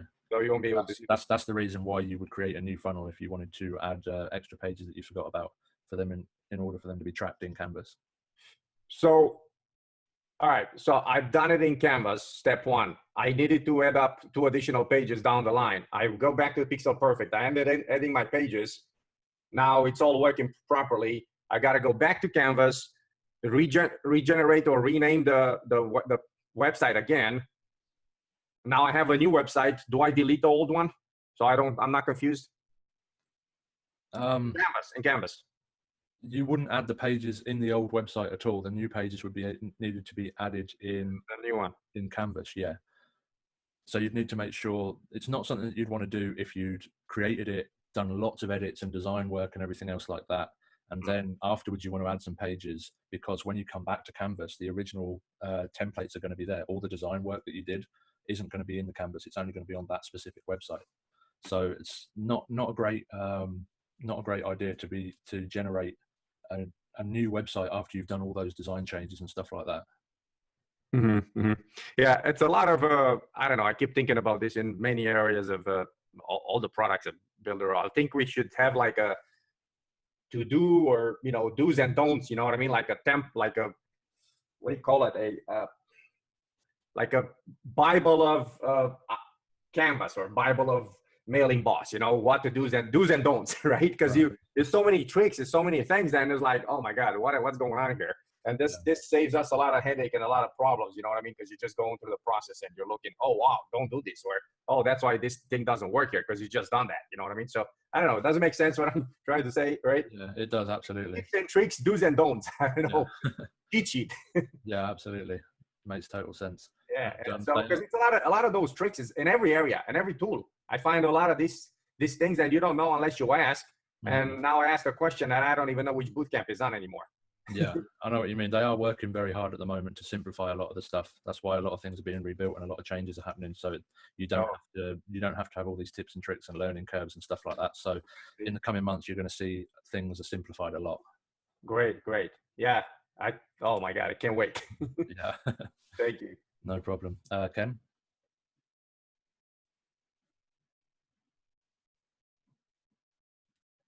Have you frozen? So if I understand correctly, the advantage to going back to Canvas and adding the additional pages before all the design work is you get access to more analytics to those pages. Because if I understand correctly, if you do them in the Pixel Perfect Builder, there's no analytics in Canvas on them. No, they won't be added to the Canvas, so you won't be able to track and do all the analytics in Canvas. Only when you build it in Canvas first and then create it in the Pixel Perfect will it be all there in Canvas and tracking. So do the design work last. Do your flow, your foundation first. Absolutely. To make sure you have it structurally correct before you spend the time to design it and make it look pretty. Absolutely, yeah. But it also sounds like to me there's an advantage in building it in the Pixel Perfect, because you can get the one page looking really nice and then duplicate it, so you have actually less design work. Mm-hmm. Yeah. How valuable do you find the analytics in Canvas? Well, they're definitely good to have for sure. The analytics tracking, without tracking in your business, you're dead in the water. Tracking is probably the most important thing for an online business. So having some sort of tracking in there is very, very valuable. In the Canvas Builder, I know they're adding a ton more templates at the moment. So very soon, there's not that many in there at the moment, but very soon there's going to be a lot more templates. So you can just simply bring in the templates and do very minimal editing. So you don't have to worry about duplicating and all that stuff that you had to before. Jill? Thank you. No problem. Yes, do you know if that will allow us to create our own templates in the Canvas? Yeah, I think they are working on that as well. So you can pull out your own templates and your own layouts to be able to. So that way we can do the design work first and then bring it into the Canvas. Yeah. Okay. Gabrielle? Yeah. Well, we just talked in the last 5-10 minutes here with all these issues, problems, challenges, whatever. Do you think it would be a lot of it would be figured out, eliminated, make it work, with the new Pixel Perfect Builder, with the new Canvas stuff, the e-learning, the membership area, whatever? Do you think a lot of this stuff is going to be, how should I say, sorted out and, have these issues or problems or challenges, taken care of, so to speak? Absolutely. With the new e-learning and the new membership areas, Pixel Perfect, then a lot of the problems, a lot of the issues and hurdles, not problems, but a lot of the learning curves and stuff are going to be sorted out. So it's going to be a lot more streamlined for sure. Yeah, because it's right now it's just I got a lot, I got to get this membership area and the e-learning. But to me, it sounds that the new stuff that's coming, it's a lot less headache. It's more streamlined. It's more, so it's just, gotta wait for that. And then another question or suggestion, or maybe it's already in the works. I guess part of it is in the CRM already, but like you just said a minute ago, we have to have tracking, you know, tracking on the traffic, tracking on pages. So if that could be incorporated in anything and everything across the board, then that would be like a heaven on earth, man. I mean, it's just like. Oh yeah, absolutely. And I know they are working on that. They're working on integrating the CRM with the majority of the tools, and also the canvas as well. So the canvas right now is a very basic version of what it's going to be. So in the end, they're developing on it. You're going to be able to add emails in there. You're going to be able to have your own pixels. So the pixels trigger a certain email sequence and Facebook chatbot sequence and stuff like that. And when that happens, it's going to be game over. I know. It's just because right now I got another tool. I'm trying to figure out how to track the traffic, pixels, you know, this, it's just crazy, you know, so be able to incorporate it and make it work. Yeah, it's doable, but it's a lot of headache. Yeah. But if this is, because we have a lot of tools, and if anything and everything we touch is trackable, it's like, are you kidding me? It's like, oh my God, it's just like, because it's already, it's part, it's just like the brain in the background working, you know what I mean? And everything we touch is just like, you know? Yeah, absolutely. Yeah, I can't wait until they incorporate the other tools into the canvas. It's going to be amazing. I mean, the canvas is already amazing with what it can do. No other software has the ability to create funnels from the actual templates like that. But when they incorporate all the other tools, it's going to be next level. Yeah, it's awesome. And that's on the, probably it's on the horizon, huh? Is it? Yeah, yeah, absolutely. Cool. I appreciate it. Thank you. No problem. Any other questions? Nope. All good, all good. Okay, so I'm going to jump back into the canvas now, and we're going to create a multiple level membership. So I'm going to share my screen, and I'm going to get rid of these pages. We're going to keep that one.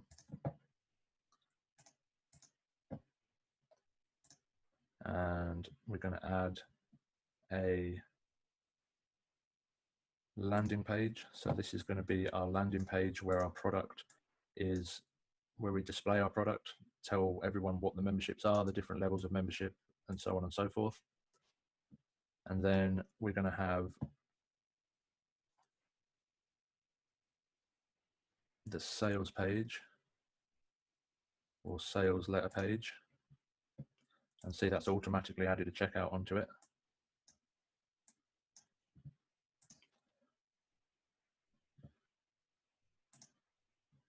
So I'm going to call this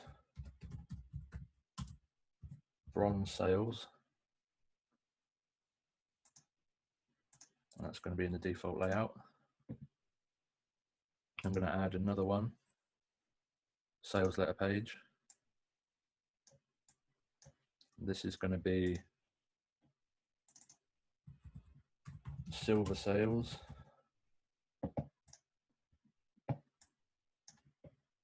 And we can come in and edit the checkout. And we call this bronze member.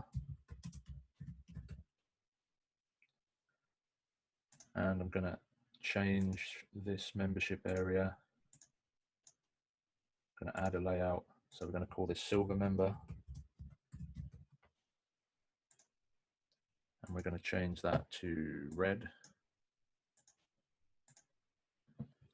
Have that as a payment.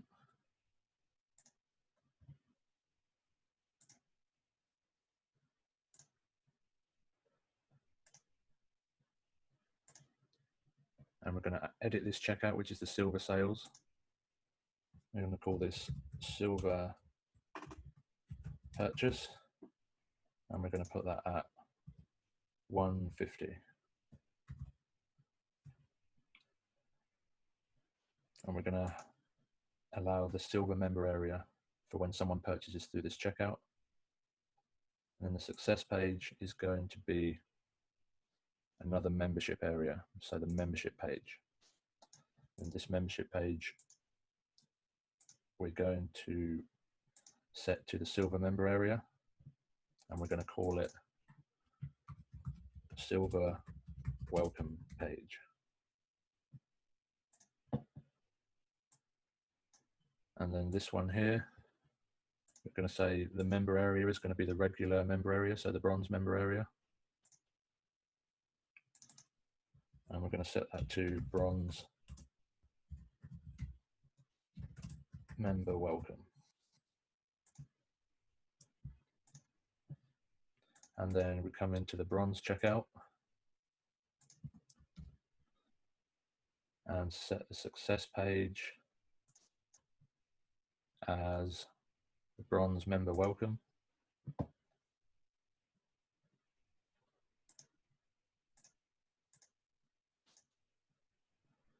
And for some reason, the members area is not showing up in the checkout.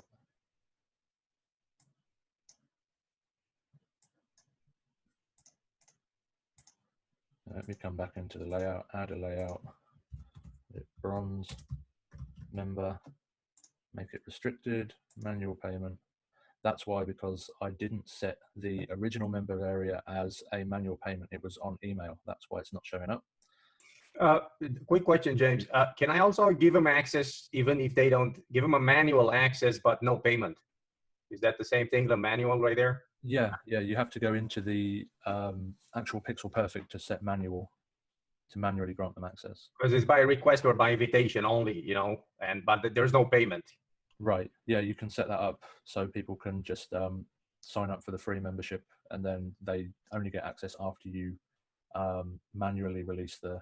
Right, because my product is going to be in that silver area that they would purchase. Make sense? Absolutely. I give a manual free access, but the product is in that silver area. I have to set up the shopping cart there. Absolutely, yeah. I'll show you how to do that in just a moment. Thanks. No problem. So, yeah, the reason why that wasn't showing up was because I had that on email marketing instead of manual payment, so it wasn't going to show up in the checkout area. So now we can create that, and we edit this, and now the bronze is sitting there. So now that's set up, you've got your two memberships, so bronze and silver. I think you guys get the point. You don't need me to set up the gold and the platinum. So we're going to come and create the website.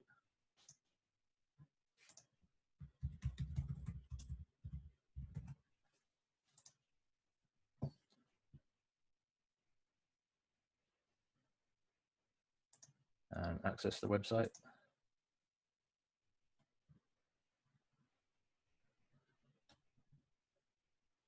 And now we can come into the layouts. You can see you've got the default, the member area and the silver member area.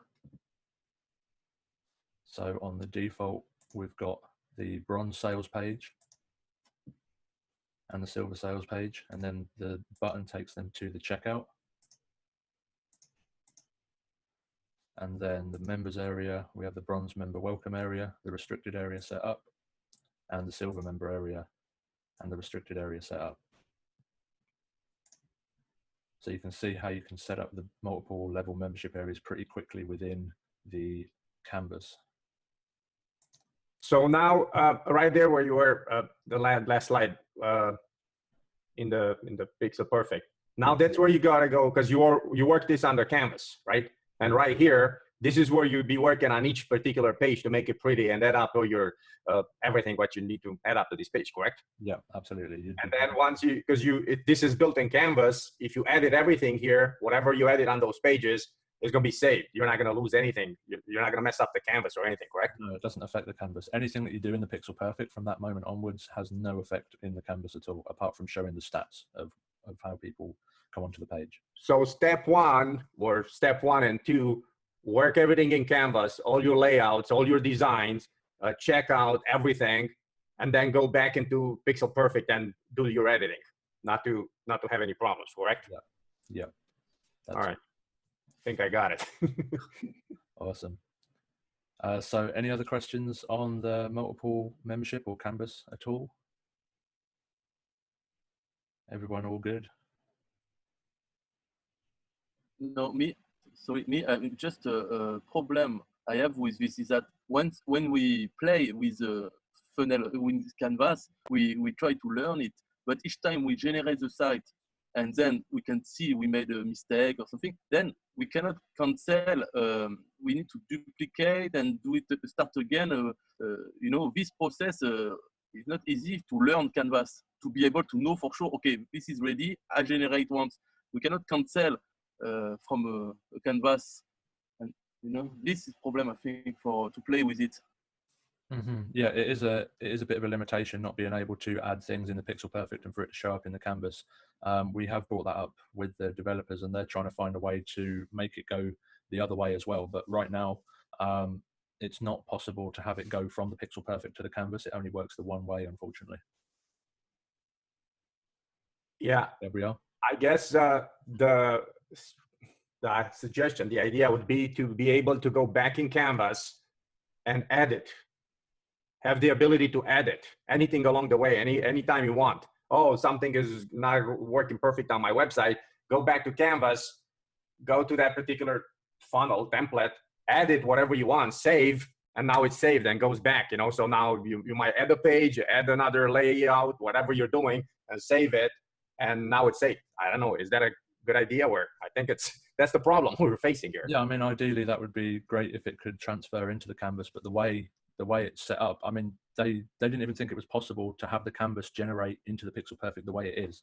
They've been working on this for a number of years to be able to have this canvas, this funnel design template, to be able to then push it directly to the Pixel Perfect. That took years of development. I think Eric said he's been working on it for 5 years, and the developers kept saying it's not possible, not possible. But they finally cracked the code on that. So the fact that they've got it to work the way it does is really, really impressive. But to have it work the other way, I just don't think that's possible with the way it's set up and the way it is right now. So it might be coming in the future, but again, it's kind of, they're saying that it's not possible right now for it to push the other way.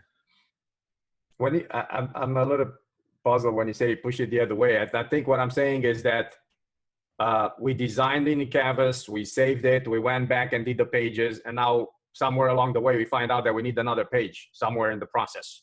I got to be able to go in Canvas in the middle of the process, add up another page, click my save button, and now the whole thing is saved. I don't have to duplicate the process. I don't have to give it another name, and now it's a mess all over the place. So it just be able to work in Canvas and then push it out to Pixel Perfect. Yeah, but it would be a brand new site. Yeah, that's the problem. We don't want to make a brand new site. Yeah. You know what I mean? It's just save it, and then once it's pushed out of Canvas into the Pixel Perfect builder, it's then pushed out to the Pixel Perfect. So that website cannot be edited or touched or anything by the funnel, by the canvas after that point. Or okay, fine, I can live with that. Go back, add my page, resave it, rename it, push it out, delete the old one because it doesn't let me go, right? And now I have a new one, new sign, new design, new updated everything. So I think it should be able to. I'm thinking it's going to be a lot easier when they've got all the templates, because once they've got the hundreds of templates inside the Canvas funnel builder, then if you do make a mistake, most of the design work's already done inside the canvas. So you don't have to worry about doing it after you've pushed it to the Pixel Perfect. So if you do make a mistake and 90% of all the design work is done and you want to add another page, you just have to do the extra 10% instead of right now having to do the whole design. Oh, I see. Yeah. That would be a good idea. Yeah. Mm-hmm. I think we're getting somewhere, James. Yeah. Thank you. No problem. Any other questions at all? Look at that, we're almost on for an hour again. I told you the canvas is going to open up a can of worms. Yeah. It did.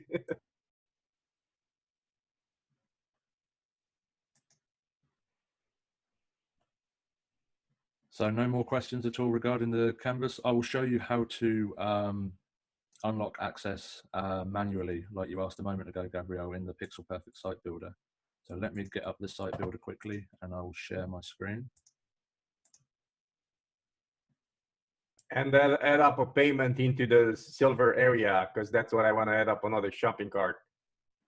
I think it's straightforward, right? Just go to HTML and. Yeah, we did cover that on yesterday. So when that gets uploaded today, then if you rewatch that, that goes over how to add in the different payments and the upgrades and stuff like that. Okay.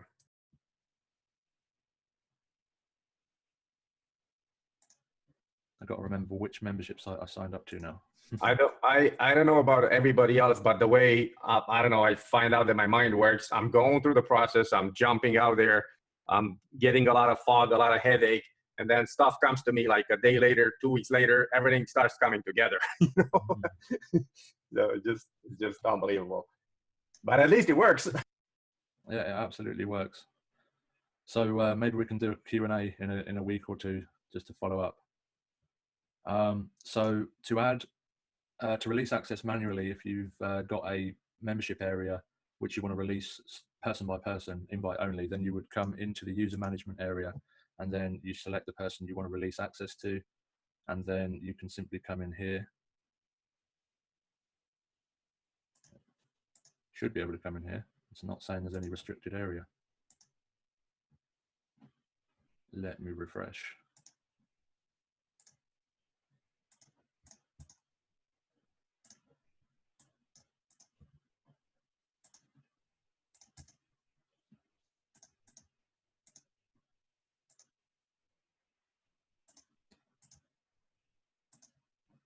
So into the user management area, and here, there we go.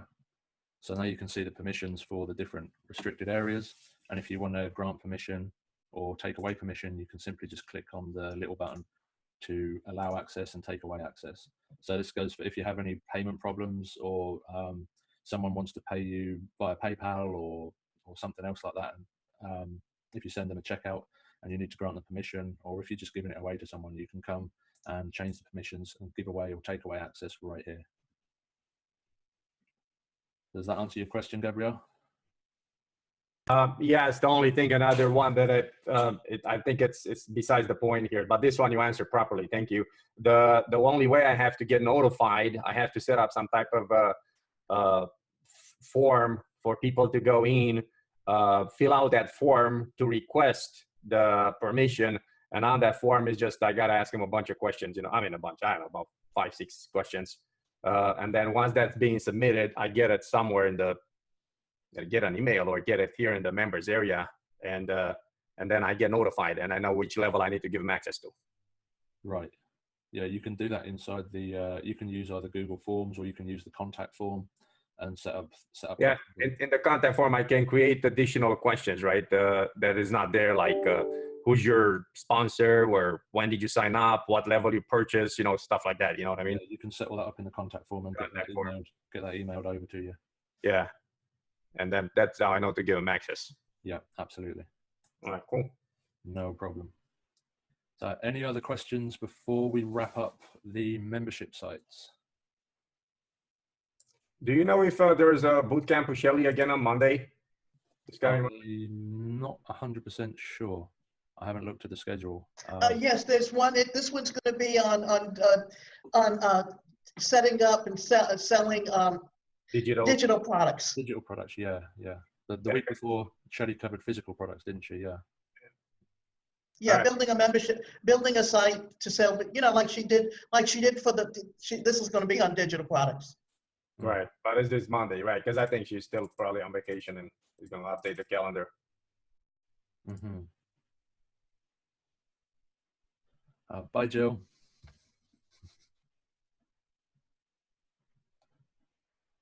So any other questions before we wrap up? We cannot wrap up. David Long is not there, so what are we going to do with him? You know, when he's going to come back, we're not going to be here. So yeah, he's going to come back and he's going to be all on his own. He's going to be in the room in the dark. Yeah. Awesome. I'm glad you guys have got a thorough understanding of membership sites. And again, if you do have any further questions or follow-up questions, don't hesitate to reach out to me, and maybe we can set up a Q&A one day. Maybe if we're going to be doing boot camps for the weekdays, maybe we can do like a Q&A one Saturday or something. So if you have any other questions, don't hesitate to ask. And thank you guys for coming and supporting the boot camps. I appreciate you all. You guys have been awesome. Thank you, James. You did a great job. Thank you for your patience and support and everything. But you've been great, man. No problem. Thank you very much. Thank you. We appreciate your time. Thank you, guys. Yes, thank you.